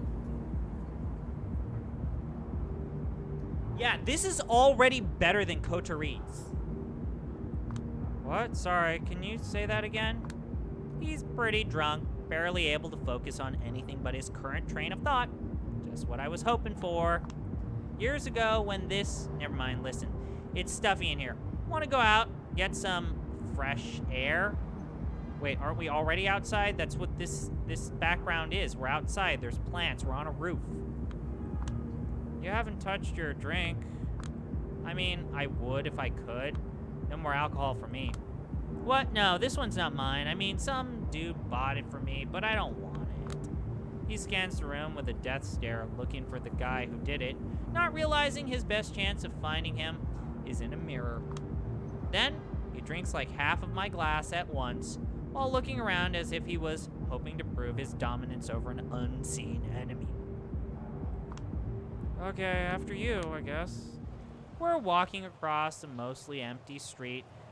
This background was in the first game!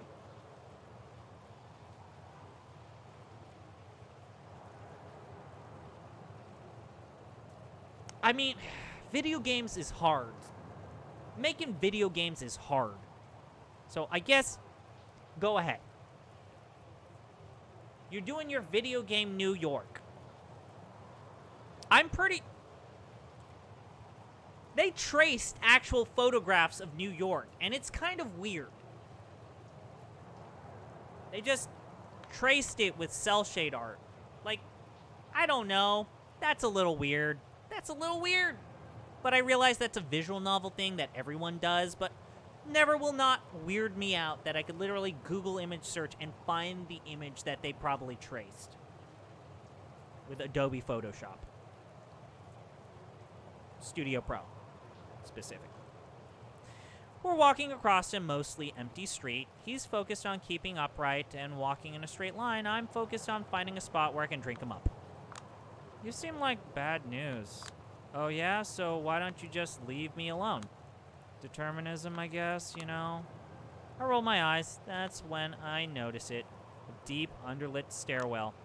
I look around and realize there's no one around. This is my chance. I immediately yank him downstairs. It's almost pitch black, but I can still see his face. He doesn't seem shocked. It's more like awkwardness. Now listen, it's not like I never wanted to do this sort of thing in public. Quite the opposite. It's just that I need a certain degree of comfort to perform at optimal levels. Oh, man! I love this! Okay, we got through the prologue and we did our first social link. After we're done with this, I'm gonna debut my next series. This is the best. I will be doing this. At least, it's only 8 hours. So, why don't we continue? ZP reads a book. It's just that I need a certain degree of comfort to perform at optimal levels. Oh, shut up. I sink my fangs inside of his neck as he whimpers and becomes silent. Finally, that's what I've been waiting for the past hour. He relaxes in my arms, and I relax with him. It's like all the drinks I had to deny myself until now are hitting my head all at once, with no unpleasant side effects. I feel radiant. I don't want this moment to end, but it has to. I drop his body to the floor and lick the wounds closed, just the way she taught me. His pulse is faint but steady. He reeks of booze. If anyone finds them, there should be no suspicions. As I walk up the stairwell, I insert a finger into my mouth to try and sense my fangs. No dice. Seem they really are retractable. Well, that's handy. The hunger pains are gone. I rub my hands around. I feel comfortable, hopeful, happy. Can't remember the last time I enjoyed life like this. Now, let's keep this party going. All right, everybody. So, I'm going to say Uh-huh. Hey, M, you're in chat, right? What kind of fucking font is this? This is the worst font. Game design school. When did they teach you not to pick Arial font for your interface? This is the worst. This is literally the worst font I think I've ever seen for an actual video game.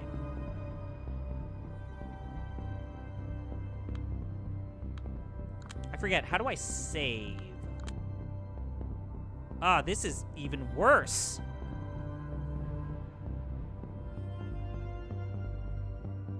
Dude, why is it bolded here, but it's not bolded here?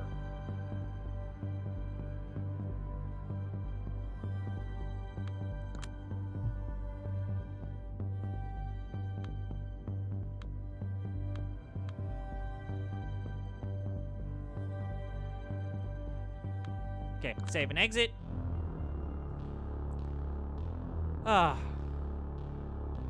So, first impressions. This is 100% not, so far, this is way better than Coteries of New York. This is way better.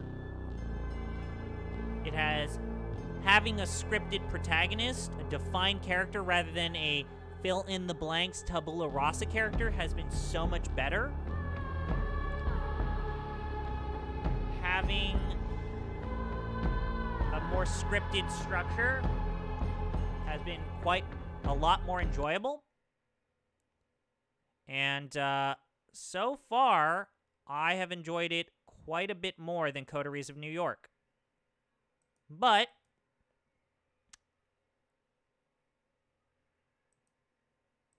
that leads me to, oh wait, shit. I've got to update it. For some reason, there was an update for Night Road. So, Night Road is something you get kind of for free. So this is Vampire the Masquerade Night Road. We're at Chapter 3. They made a Zork game. They made a text adventure themed to Vampire the Masquerade 5th Edition. So last time, we accidentally murdered a family of people who were trying to cross the border in Arizona because I misclicked and decided to murder them after we got attacked by a Nosferatu vampire. And I decided to hide the evidence by murdering everyone, which we were not supposed to do. We were definitely not supposed to do that. And so, the good news is we got a lot of blood. We got a lot of blood. Chapter 3, The Eagle Prince. Tucson, Arizona, night of November 2nd, sunrise, 6:42 a.m. Your feet hurt. You already passed the place you were supposed to stay yesterday, but it's just an empty garage. There's nothing there for you. An hour before dawn, you reach the cabin-linked fences and industrial parks that mark the outskirts of Tucson. You can see cheap stucco houses up ahead, but the burbs are no place for a vampire. Without a cell phone or money, and with your clothes too trashed for polite company, you revert to skills you honed in your shadow years after Patermuster abandoned you.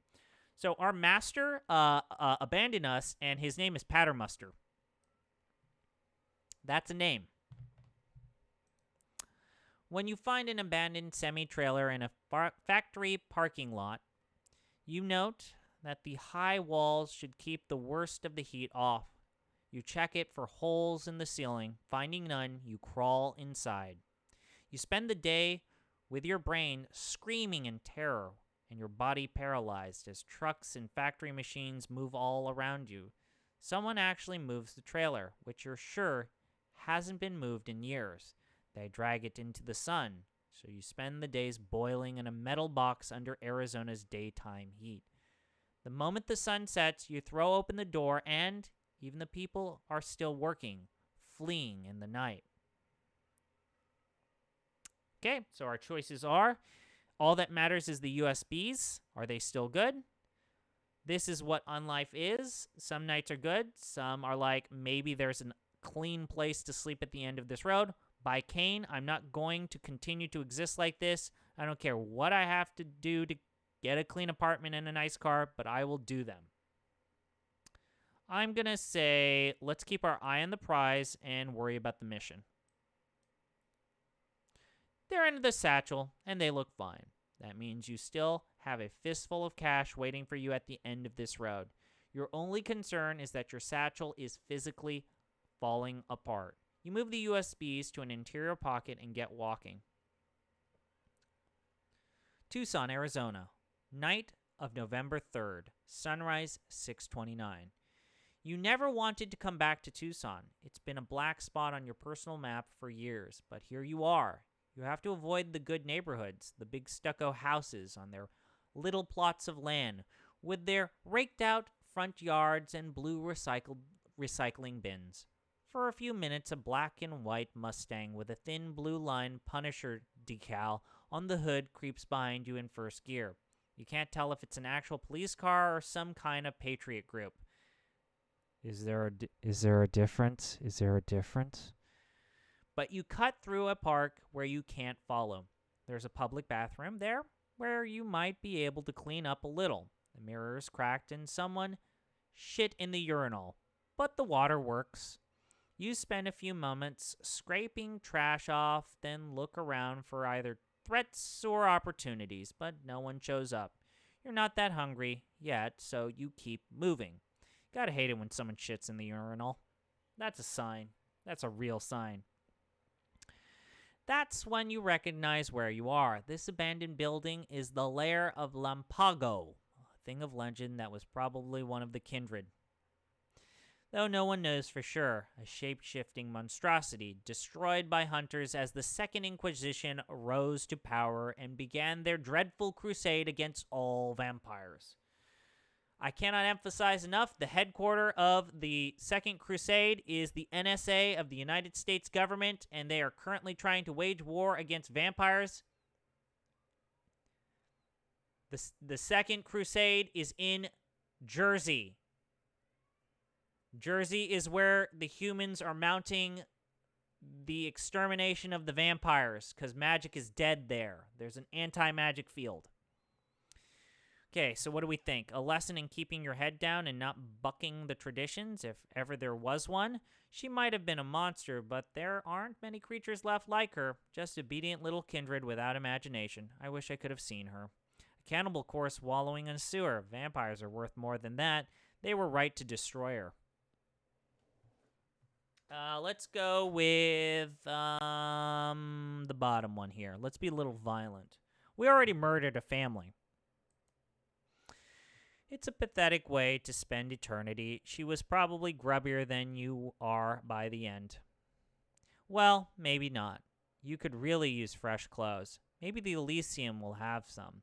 Elysium is one of the defining ideas of the Camarilla. It is a neutral meeting ground where violence and the use of vampiric powers are forbidden. In many Elysiums, kindred are allowed to exist as they are, not as the Masquerade demands they be. The Tucson Elysium is located on the roof of a nightclub called the Viper. You can hear the pounding industrial music from the parking lot, but you're not here for the party. You've been outside the Viper before, but never in and never up. You scan the rooftop and wonder whether to approach first or try to hunt. It's bad form to arrive in Elysium hungry, but hunting nearby is often forbidden since it attracts notice. An eagle settles on a fire escape. You remember the way the eagle looked at you a few nights ago, and you suspect it's the way in. You follow it up the fire escape. You don't know what shadow art this place employs, but you reach the top step, and the empty-looking rooftop of the Viper disappears, replaced by a sprawling patio covered in cacti and desert shrubs. Footpaths lead through the secret garden, and small stone bridges cross narrow rivulets of cold, flowing water. From here, the lights of Tucson are invisible, and the night sky is the way it is deep in the desert. Shades of purple and blue and black, with the Milky Way brighter than you've ever seen it. It's quiet up here, but the music from the nightclub below vibrates through the trass soles of your boots as you cross the flagstones. Your fellow kindred watch you with disgust as your boots leave a crumbly trail of black dirt, but you size them up and dismiss them just as quickly. They're weak Camarilla fledglings, neonates, ghouls, dead-eyed mortal servitors, and blood dolls. Wow, we haven't really explained blood dolls. Blood dolls are basically blood packs in like the concept of blood packs in like Mad Max Fury Road. Like, you're my bitch and I'm sucking your blood so as that I can have an adrenaline rush. Why did they put all of the gameplay in Xenosaga at the end? Because they hate you. It's the worst. I'm maybe, I think, 2 levels ahead of you and Jeff. It doesn't get better. It really does not get better. I will warn you, it does not get better.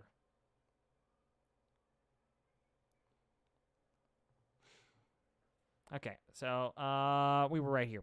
You look around for someone important. The eagle flies past you and lands beside a young-looking man in a linen suit with turquoise jewelry.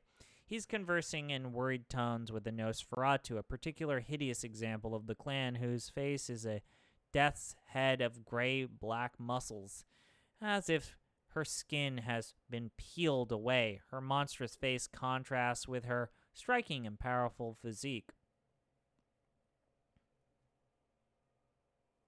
It's not a poorly designed dungeon, but it's too long. Welcome to Xenosaga. How are you and Jeff surprised that that game has 0 discipline? Overstays its welcome and doesn't know when to end?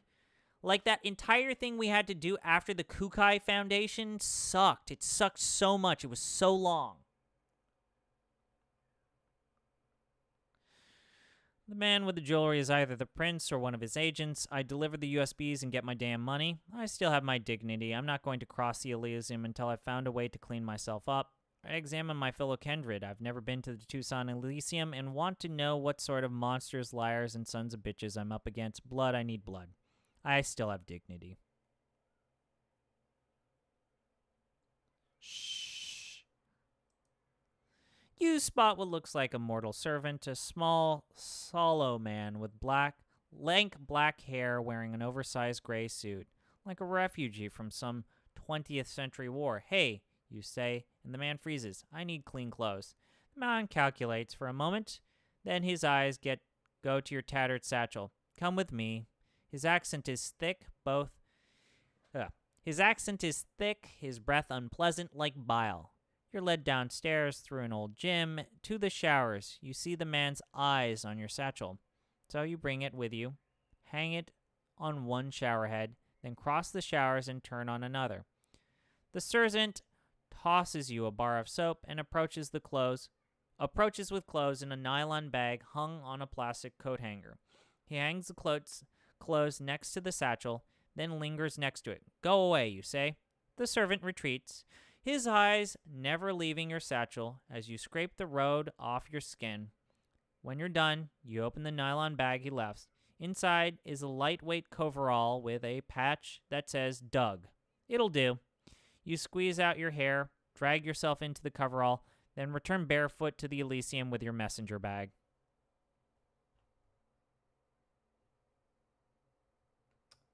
For some reason, crazy motherfucker, even though I have said it multiple times, is not permitted by the mod Autobot. Oh shit, there's art! Oh shit! Is this a Twilight? Is this a Twilight? Did I fall into a Twilight fanfiction?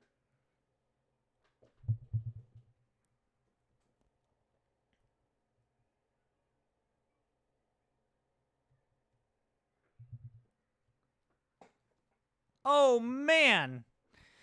The man in the turquoise jewelry watches your approach with a slight smile. He's seated comfortably in a wicker chair next to a small zinc table with an old laptop, a white hat, and a heap of typed and handwritten correspondence. The Nosferatu sitting beside him only scowls. Welcome to Tucson. Oh, Welcome to Tucson, he says. His accent is foreign, from somewhere in Europe, despite the Native American jewelry and the wide-brimmed hat in front of him. I am Prince Leto. This is Dove, and you are Van, the courier. It looks like you had a difficult journey. You're dripping onto the flagstones, but it's water now, not mud. Give us the data, rebel. Oh, no, wait, that's Nosferatu. Give us the data, rebel. The Nosferatu snaps. Dove is wearing a silk screen jacket, kicked around Converse All-Stars, and a snapback with a local minor league baseball team on it. Driving gloves are tucked onto her pocket. Another courier.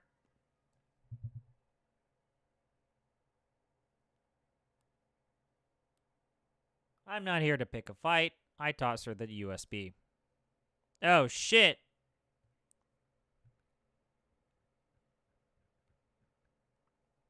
Why did the game wait until now to give me art? Why? We're chapter 3. This is the first art we've ever seen.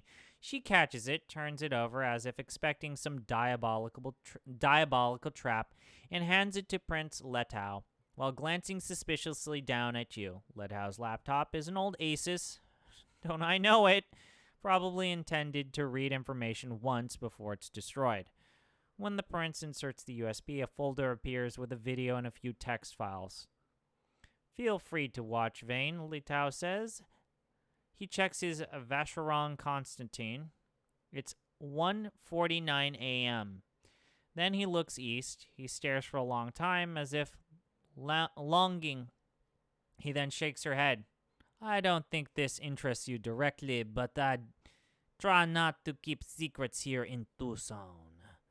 A warm, friendly smile and eyes that watch you like, where did that bird go? The video opens awkwardly with a hand holding a webcam. You see a man's face, and then you see the ritual chamber.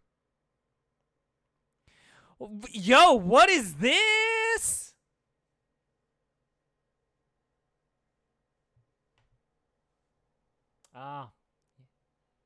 Yo, what is this? Is this where I get to see some Vampire the Masquerade deviant art shit? Fucking grandpa's a vampire, and he's got a freaking sword or knife that he bought off the cutlery corner. Tremere, the warlocks, the usurpers. Once the clan of sorcerers and blood magicians,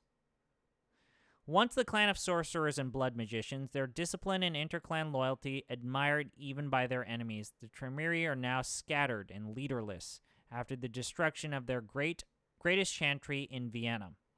You might have fallen low over the past few years, but not so low as the warlocks. You don't even recognize this Tremere. He's white and apple-cheeked with a short gray beard, portly in a way vampires rarely are, like an avuncular college professor.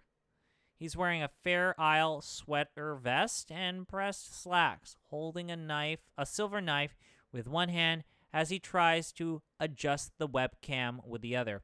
That's Jasper. I'm trying to say this. That's Jasper Newell's Tremere Magus, Letao says conversationally. Do you know him?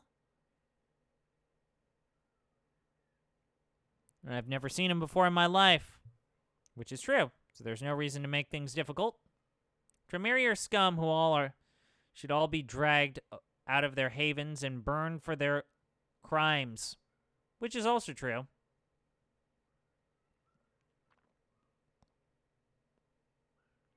Tremere are all scum, and I don't associate with them. Not true, but it's the most common attitude in the camera roll right now, and I might as well try to fit in.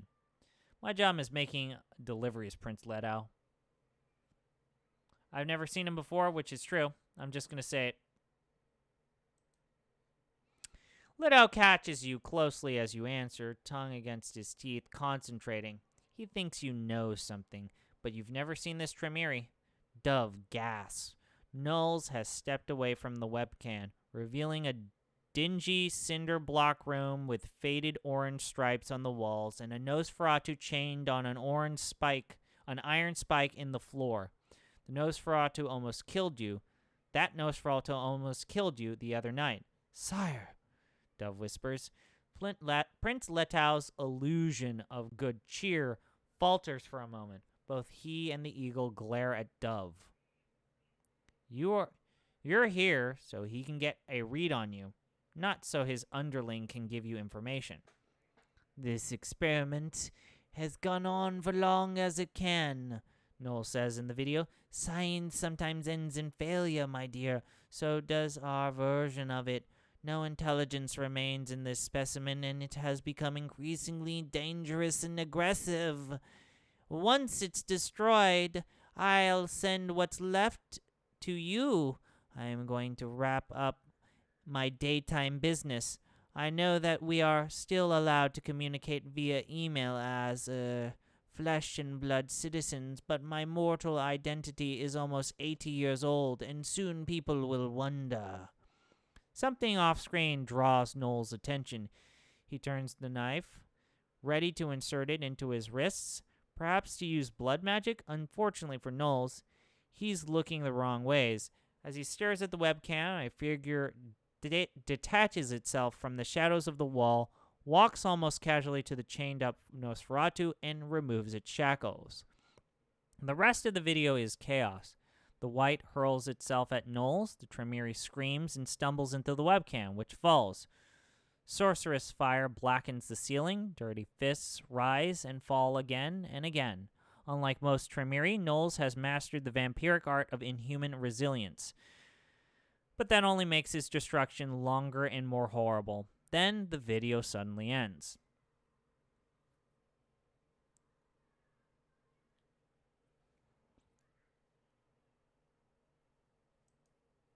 What was up with that figure that freed the Nosferatu? Why couldn't I see it clearly? You've never seen Knowles before, Leto says. He sounds frustrated. Dove, go back. Who was that shadow? You watch it again, but the shadow is just a blur of formless motion.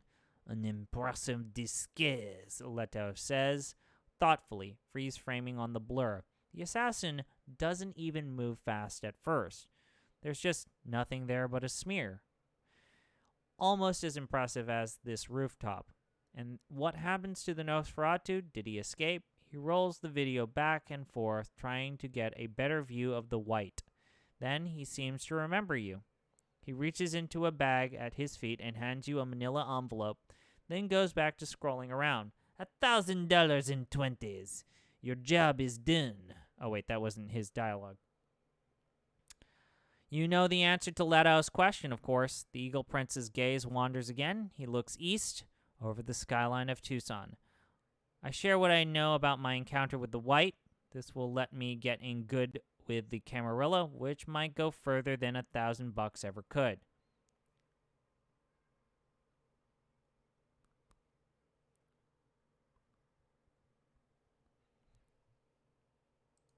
I share what I know. This White is out there and dangerous. It needs to be stopped before people get hurt. You describe your narrow escape from the mindless Nosferatu. I'm impressed you are still alive, neonate, Leto says. The Nosferatu you fought was old and powerful in his time. The child of Remoras himself. Then his tone hardens and slices through the air like a razor. Dove, your sire is now your responsibility. Find and destroy him. You have 7 nights. Watching the video seemed to have taken all the fight out of the Nosferatu. She just nods. You have too many questions. The most obvious is, why did Prince Leto let you watch the video? Princes are secretive and paranoid creatures, and even in these nights, when the true elders have sunken into torpor or fled to the new old world, even a young prince like Leto has survived centuries of betrayal and revolution. Princes don't tolerate risk. That means either Leto or his situation here are unstable, or worse, he already knows a great deal about you and has accounted for you. Then I have more work for you, the Prince of Tucson says. You will remain here tonight. My man Alexander will provide you with shelter, sustenance, and suitable clothing. The man who led you to the showers returns. He beckons for you to follow, walking with the quick, commanding steps of an old servant. All right. So now this is Hitman 4. Cool.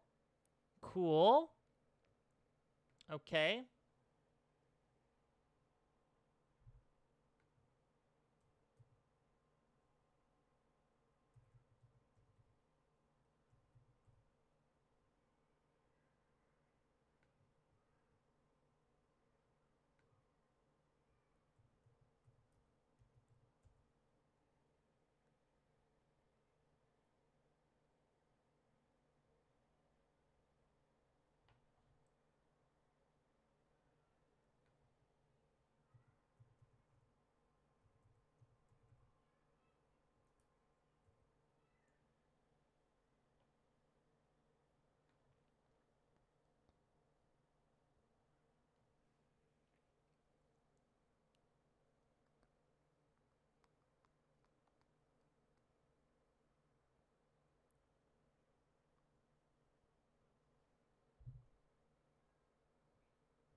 Oh, boy. I wonder what this guy is.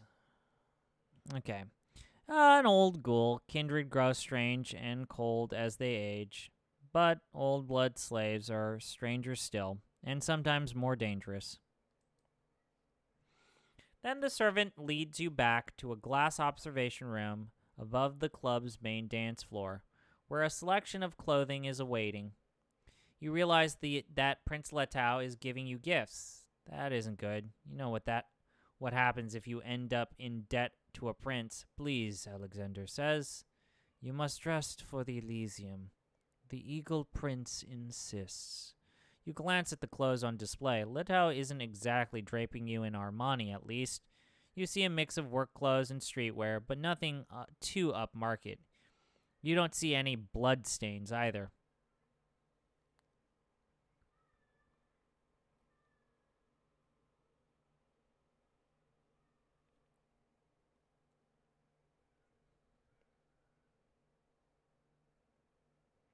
What are engineer boots?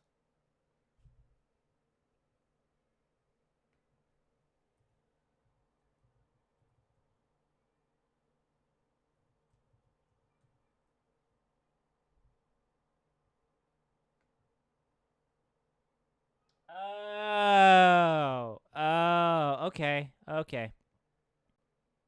Ah, I Googled them.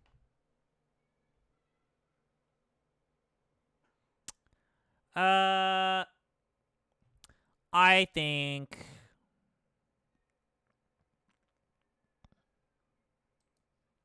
I need to look like a professional for my job. Office casual isn't fashionable, but it is invisible. As a courier, you're in and out of industrial parks, office complexes, high-end restaurants, and bars all night long. You can't dress to impress, only to blend in. You grab some gray button-downs, a pair of cotton trousers, and some chuka boots. Wow. God, I haven't thought about chuka boots in a while. A leather messenger bag can hold your deliveries, functional, invisible. A black pea coat is a concession to style. A forgettable Daniel Wellington watch, a concession to your fear of the sunrise. Oh, God, how we still haven't finished the day? You ascend metal stairs that thump with the bass of the EDM below. Back up to the rooftop Elysium, Litao's eagle watches you. A gangrel prince is unusual, even in these days, in these nights. You wonder where Leto came from, and you wonder what he wants with you. He is still watching the video and reviewing whatever information you got from the other USBs. Dove is scanning the parking lot below. You will be remaining with us for some time, Alexander says. You understand what this means, yes? Of course you understand what will happen if you try to flee. You look toward the parking lot, too. You need a car. You are very friendly. We are very friendly people in Tucson, Alexander says, finally smiling. It's an awful sight. Little gray rat teeth, skin that crinkles like paper. Not like other cities you may know. Speak to people about what you need. Dove was like you once. She drove. You need a car? She has cars. Her retainer, Carlos, is the one listening to the music from below. He is a police officer. He has, rooms, stashes of the shit. Is that what he said? He keeps evidence rooms with the good shit. Maybe you need that sort of man. He is proud and cruel, though. Do not let him bait you. Carlos spots you, and Alexander, looking at him, gives you the finger. And if you need blood, Alexander says, I was a doctor in my youth. When I was young, I said to my teachers, this bleeding, it does not work. It does not make the patients better. Isn't that funny? Knowing what I know? Ah, little joke. But I have an important job. When kindred feed and kill and endanger the Masquerade, I tell Prince Litau. I hate telling him those things. I would prefer if kindred came to me for advice. I will give you this advice now. Do not hunt near the viper. It's not permitted, and of course, do not use your gifts here. The sudden movement of blood, it upsets Dove. Oh, shit.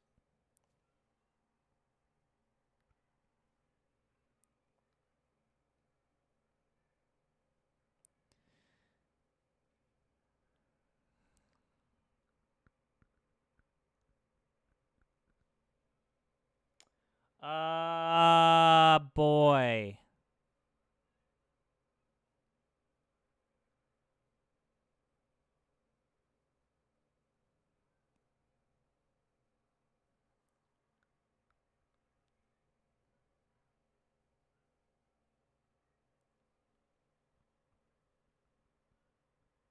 Wow.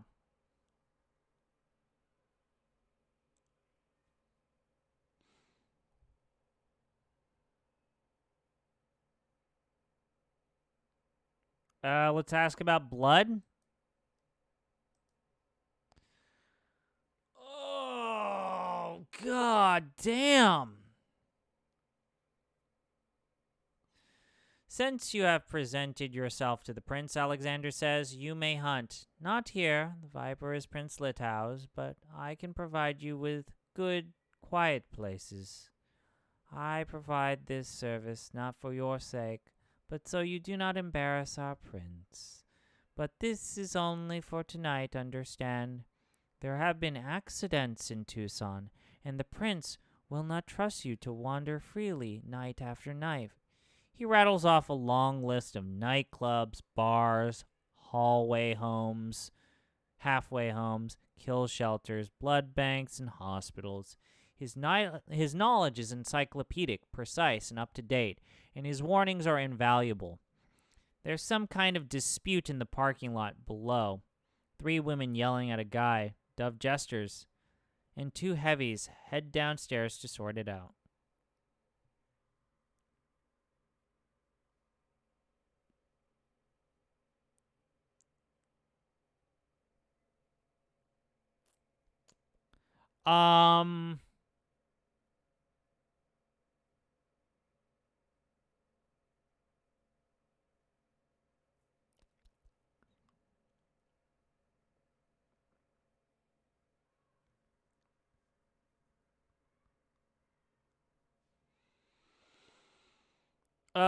Let's get a car. We can sleep in the car. Let's get a car. So, the whole fucking Cadillac is on fire, and I'm kicking and kicking, trying to get the window to break, Dove says. Right, because you're trying to follow this story, and it isn't easy. Because I'm still handcuffed to the guy who was pretending to be a werewolf, right? And I finally kicked through the window, ripped the half-dead fake werewolf's arm off to get free, and I'm out of my fucking mind with all the fire, and I finally crawl out of the car.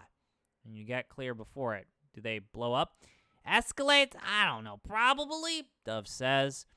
But anyway, I'm finally clear, so I run across the parking lot, laughing because I'm just thrilled not to have met Final Death chained up to that guy. And I barely have time to look up before Lito comes screaming around the corner in a Ford Bronco with the lights off and runs me over. I was in the wrong Cadillac the whole time.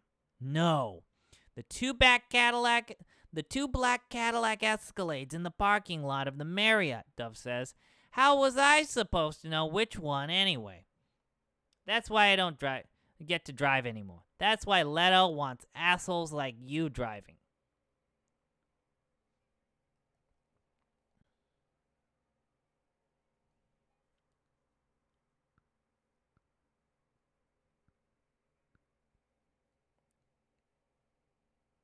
Let's just ask. I need a car. If we try to do this, we will fucking die! You're not supposed to leave where you're supposed to be employed. Dove shakes her ugly head. I'll get you something. Give me a few hours to work on it. I'll send someone to find you. Two more kindred arrived on the dance floor, skin slick from other people's sweat, cradling their dove-looking blood dolls. Prince Lito narrows his eyes at this vulgar display, but says nothing. I forget, what are Gangrel's whole deal? What is their gimmick? Right.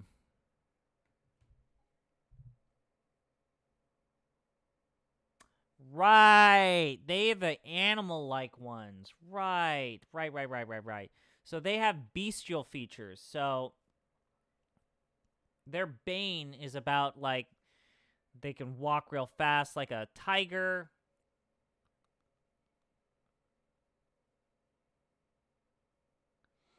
But they have a compulsion in terms of they will just become an animal. Like in 5th edition, they can like just strip off their clothes and go basically vampire meets werewolf. In Classic, I'm trying to remember. What was their problem in Classic? Oh, right. They went into frenzies. Basically, you would go into a berserker mode without rolling or choosing to do it. And then you were stuck in it. Sucked. Uh-huh.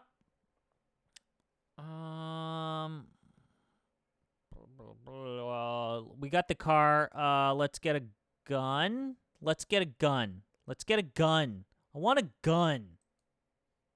Carlos is standing on a grade through which he can hear the pounding industrial music below, puffing on an inexpertly rolled joint. You're what, the new courier, the new meat? I have money I need guns, you say. Carlos laughs, takes a long drag of his lumpy joint, and says, yeah, I got guns. You don't want a sword, vampire? You don't want, like, a fucking katana? Oh, this is good.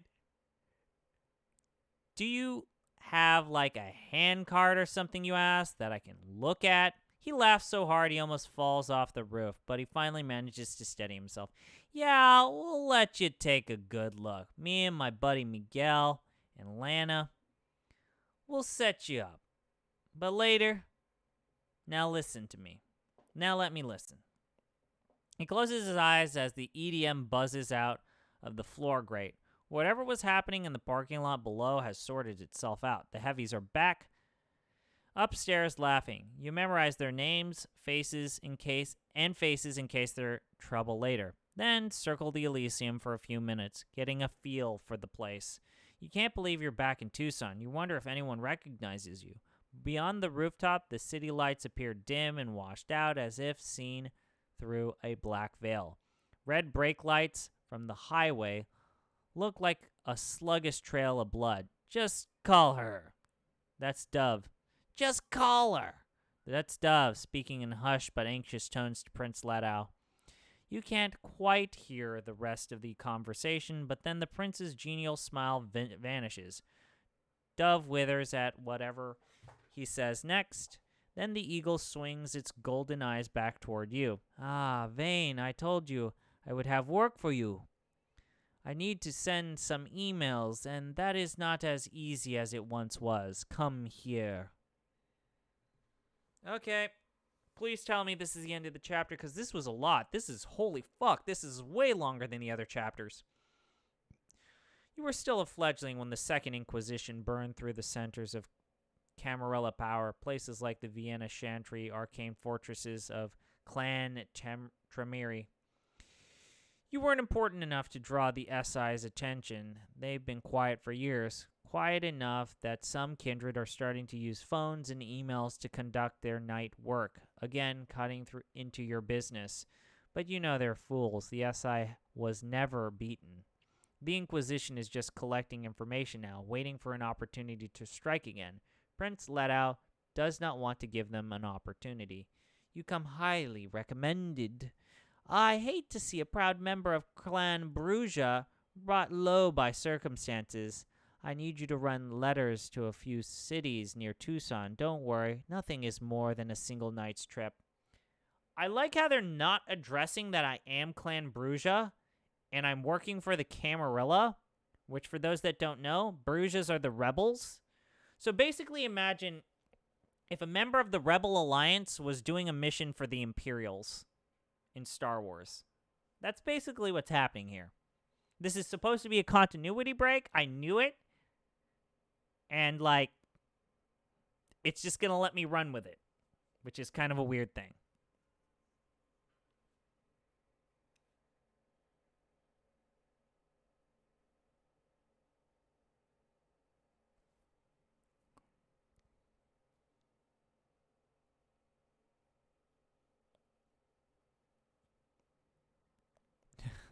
Let's ask for a ride.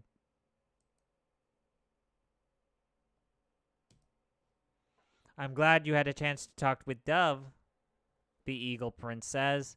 You and she have much in common, and she will see to your needs. One of Dove's people will contact you with information about how to acquire a vehicle.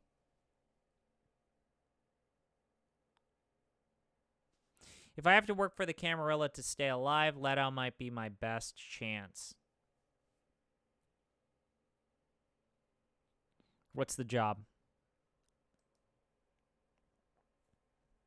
Prince Leto hands you a printout marked with 3 locations and 3 faces. You recognize one face instantly. It's your sire, Patermuster. It looks like a new photo. His dark face looks thin and haunted. You don't recognize the 2 women.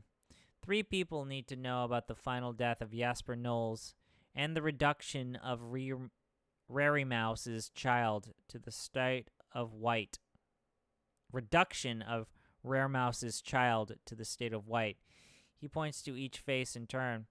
Invidia Cowell worked closely with Jasper after she escaped New York and showed up there. When Clan Tremere fell apart, so did their working relationships. But she needs to know about his destruction. She also needs to know that without Jasper Nowell's considerable private wealth funding her, she can no longer sustain her research, and she must return to Tucson. Should we tell them that she'll go crazy when she finds out? Dove asks the prince. I'd been meaning to get around to that, Dove. Yes. Vane, deliver my letter and get out. You won't like Dr. Cal's reaction when she realizes she's broke.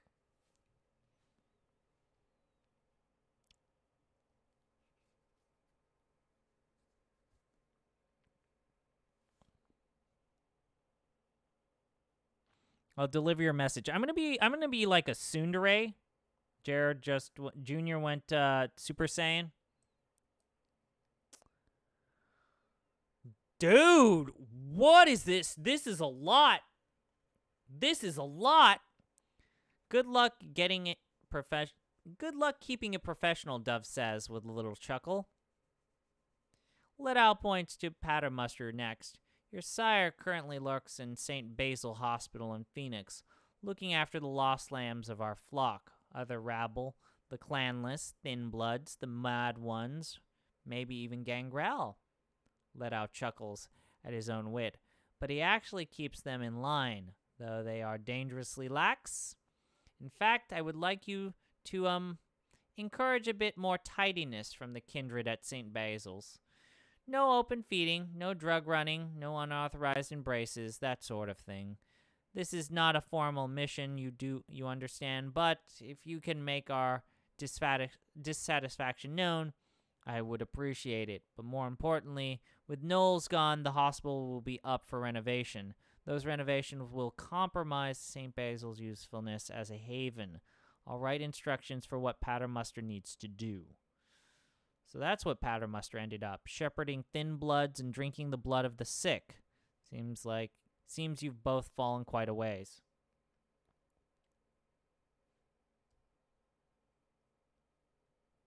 How fast are we? It can show me my relationships? What? I have poor relationship with the Camarilla.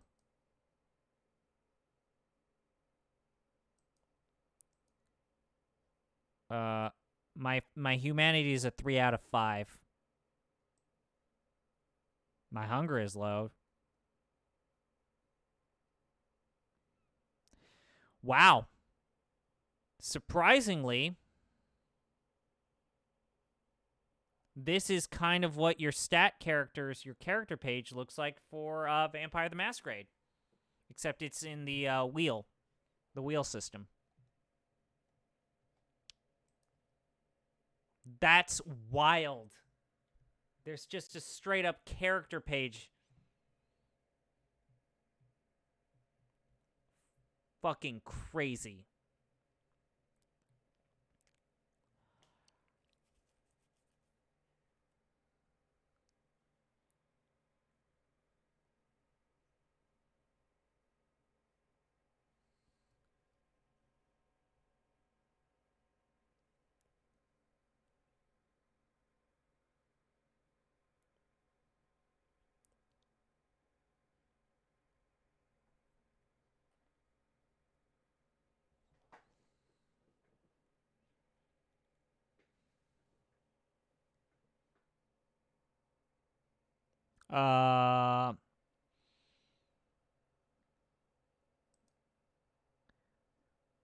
We're both low clan trash, Jove says, pointing to herself and the prince. The world's changing, kid.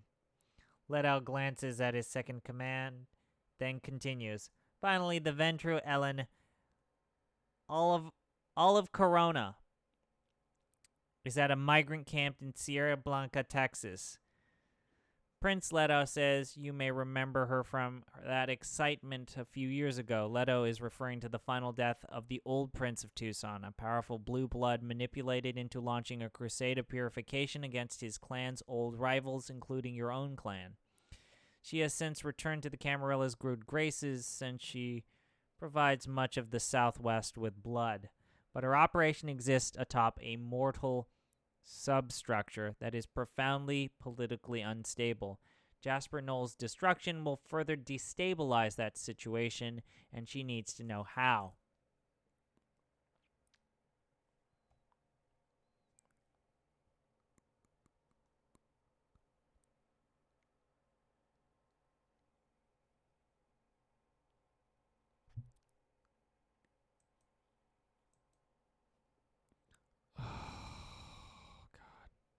Okay, I'm going to do... Could you port this character into 5e? I mean... Let's look at this. Yes, you could do that. Yep, that's kind of that. What is it missing here? Let me pull up my character sheet.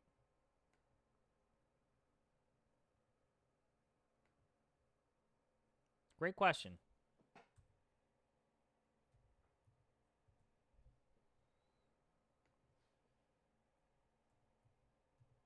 Right off the bat, it doesn't have the abilities.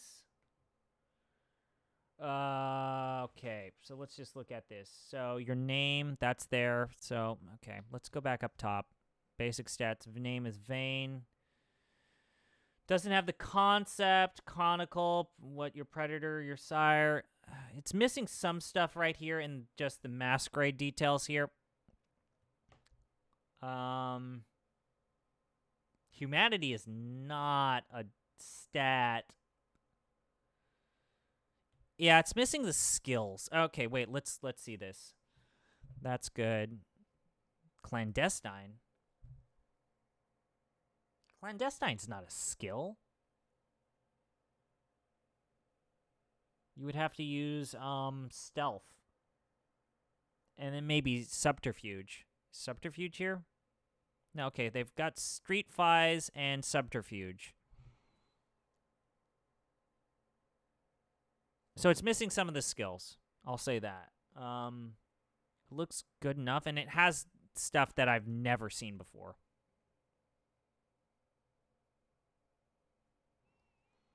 Your disciplines. This is completely wrong. No, it's not completely wrong. This is just, you don't just have a list of this. I guess we got this because we picked our clan. These should be up to 5, though. You level your disciplines up to level 5, or you use them up to level 5. Convictions. You put the convictions list on the bottom. You're supposed to put the convictions...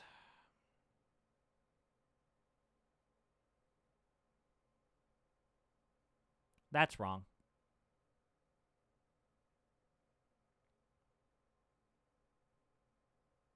Yeah, that's not right. I mean, I guess this is kind of like just your stuff there. So 11th generation, wouldn't that make him a thin blood?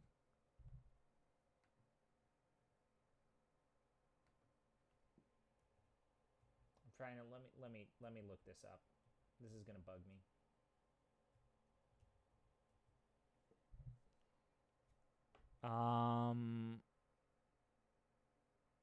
So that would put this alongside the events of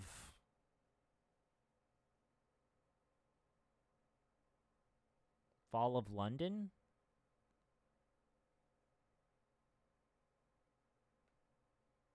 So no, you could not actually use this as a character sheet. It's just... I mean, you could use it as a start. I mean, if you develop the character in your head, that would be fine. It's just missing... It's missing the abilities. My willpower is max. What the fuck? When did I get willpower? I did murder all those people. That should have expended willpower, though.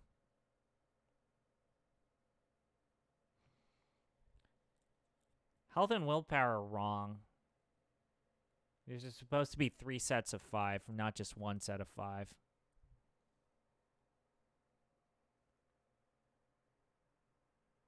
Hunger's right. There should be a stat called blood potency. That's not there. I don't see the resonance stat, and I don't see the hunting stat, as well as the your blood potency buffs. Okay. I think we are going to return to the game. And I guess we'll read this. Prince Lidow continues as you wonder what kind of program Olive Corona has put together and how it differs from previous similar schemes. Anyways, 3 deliveries, $1,000 each, and you are welcome to feed in Tucson in every city you visit for a year after finishing your final delivery, Lidow says, though you will have to abide by my rules for neonates here in Tucson. My man Alexander will explain once we're finished here. I also give you permission to own property and to create no more than 1 ghoul, though you may not embrace new kindred. And take this for emergencies. And only for emergencies. He hands you a prepaid flip phone and a baggie full of SIM cards. Now, if you'll excuse me, I must compose the letters you are to deliver. The prince moves to a writing desk under a ramada, leaving the pile of electronic devices and written correspondence. and gets to work composing new messages. You sit down nearby to disable the phone's GPS and get rid of everything that could be used to track you, leaving the device even more stripped down than before.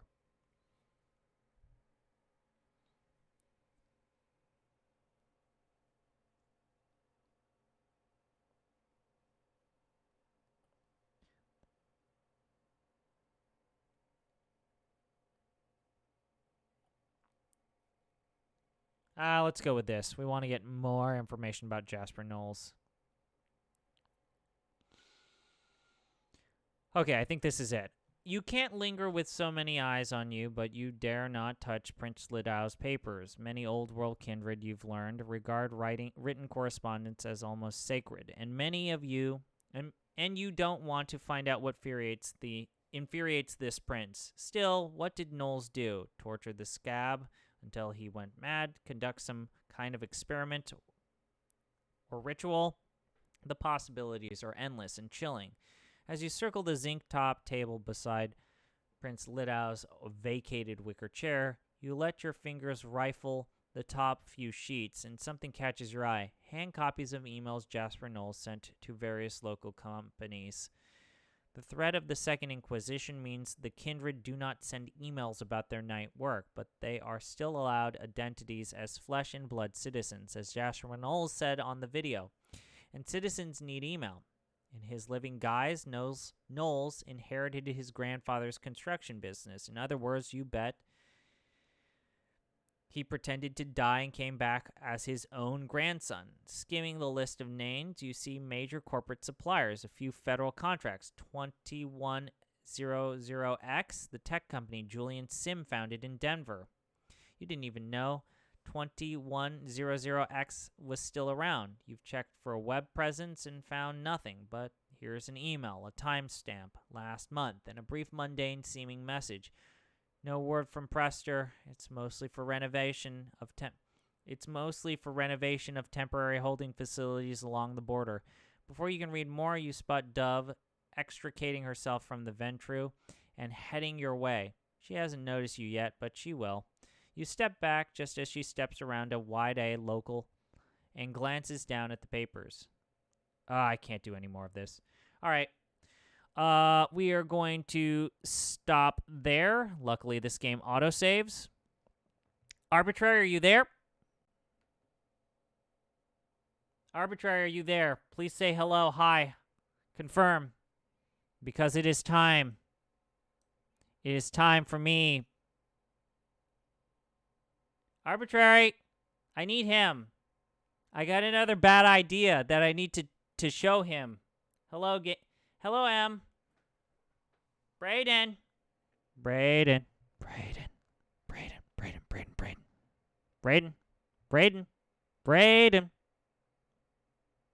Hey, W. You there?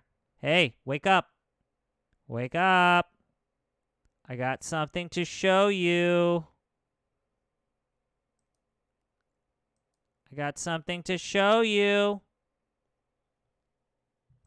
Let me message him on Discord. This is something that I'm doing in his honor. Sorry, I was. Okay. You were Xenosagaing? Well, boy, do I have something that I want to show you that is gonna make me want to fucking die. So the next series that I will be doing for streaming purposes,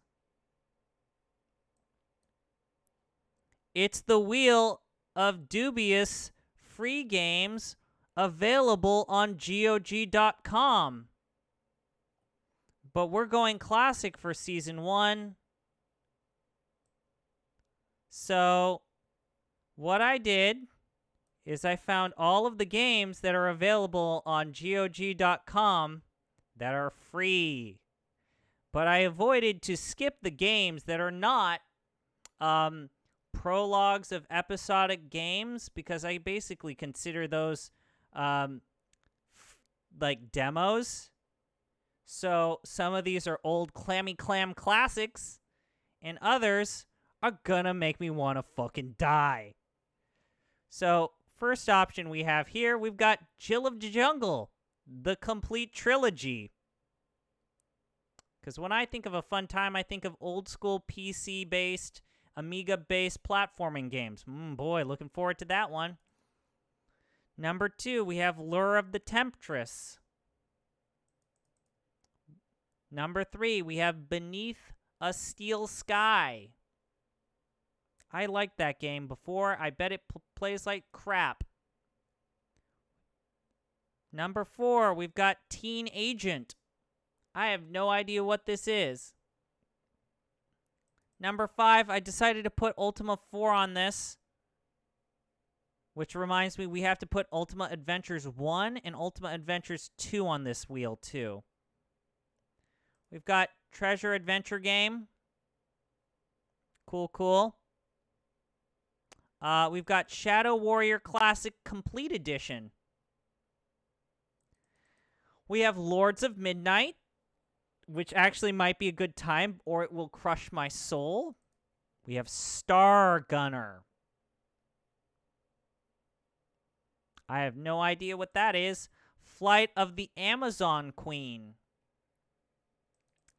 Sang Freud, Tales of the Werewolves. Ascendant. We have Aquilabeth, World of Doom, which is Ultima Zero, I think? That's Ultima Zero. Aquilabeth is Ultima Zero, right? I tried this once and got like 10 minutes in. It's like, this hurts my brain. We have Biomenace. Warwind. We have The Life and Suffering of Sir Brant, Chapter 1 and 2. Normally, I would avoid the episodic games, but this one gives you the first 2 chapters, so I decided to make an exception. We have Sunriser, Mass of Arcadius, because I had to put in one Japanese visual novel here because I don't deserve happiness. And this reminds me, I need to put Ultima Adventures 1 and 2 here. We have Kane. I did absolutely no research of this one, so let's go ahead. Ultima,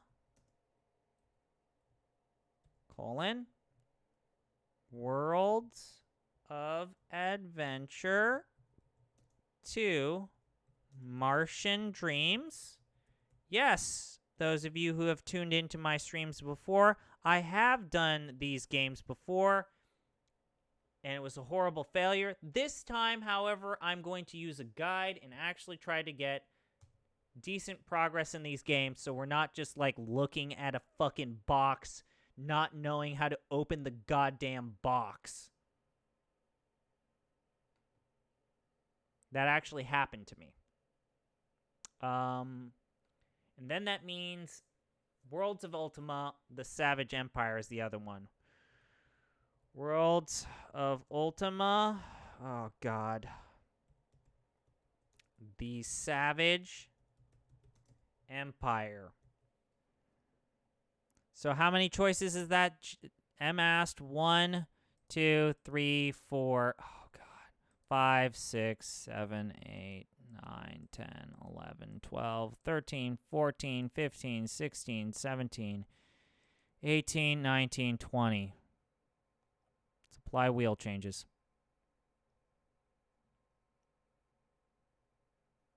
I want to puke.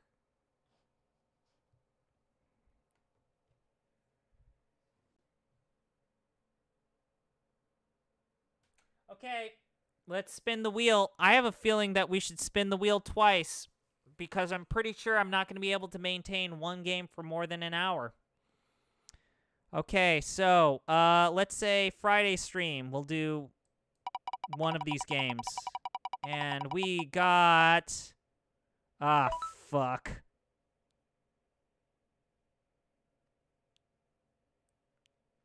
Great!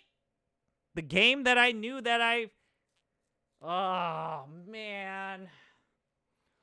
Ultima Savage Empire isn't an Ultima game. It's a text adventure that controls like a CRPG, and it controls like trash.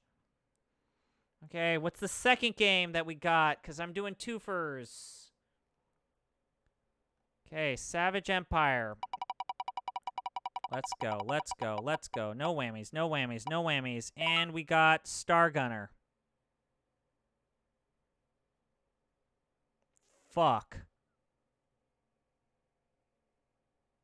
So we're going to click X on Star Gunner. And we're going to click X on Savage Empire. Apply changes. These are two doozies. These are some doozies. But I guess I will look forward to seeing you all on Friday when we play some questionable bullshit that's free. All right, everybody. Stay safe. Sleep well. Relax. Be happy.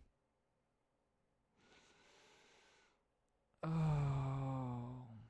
At least Vampire the Masquerade was good. Bye.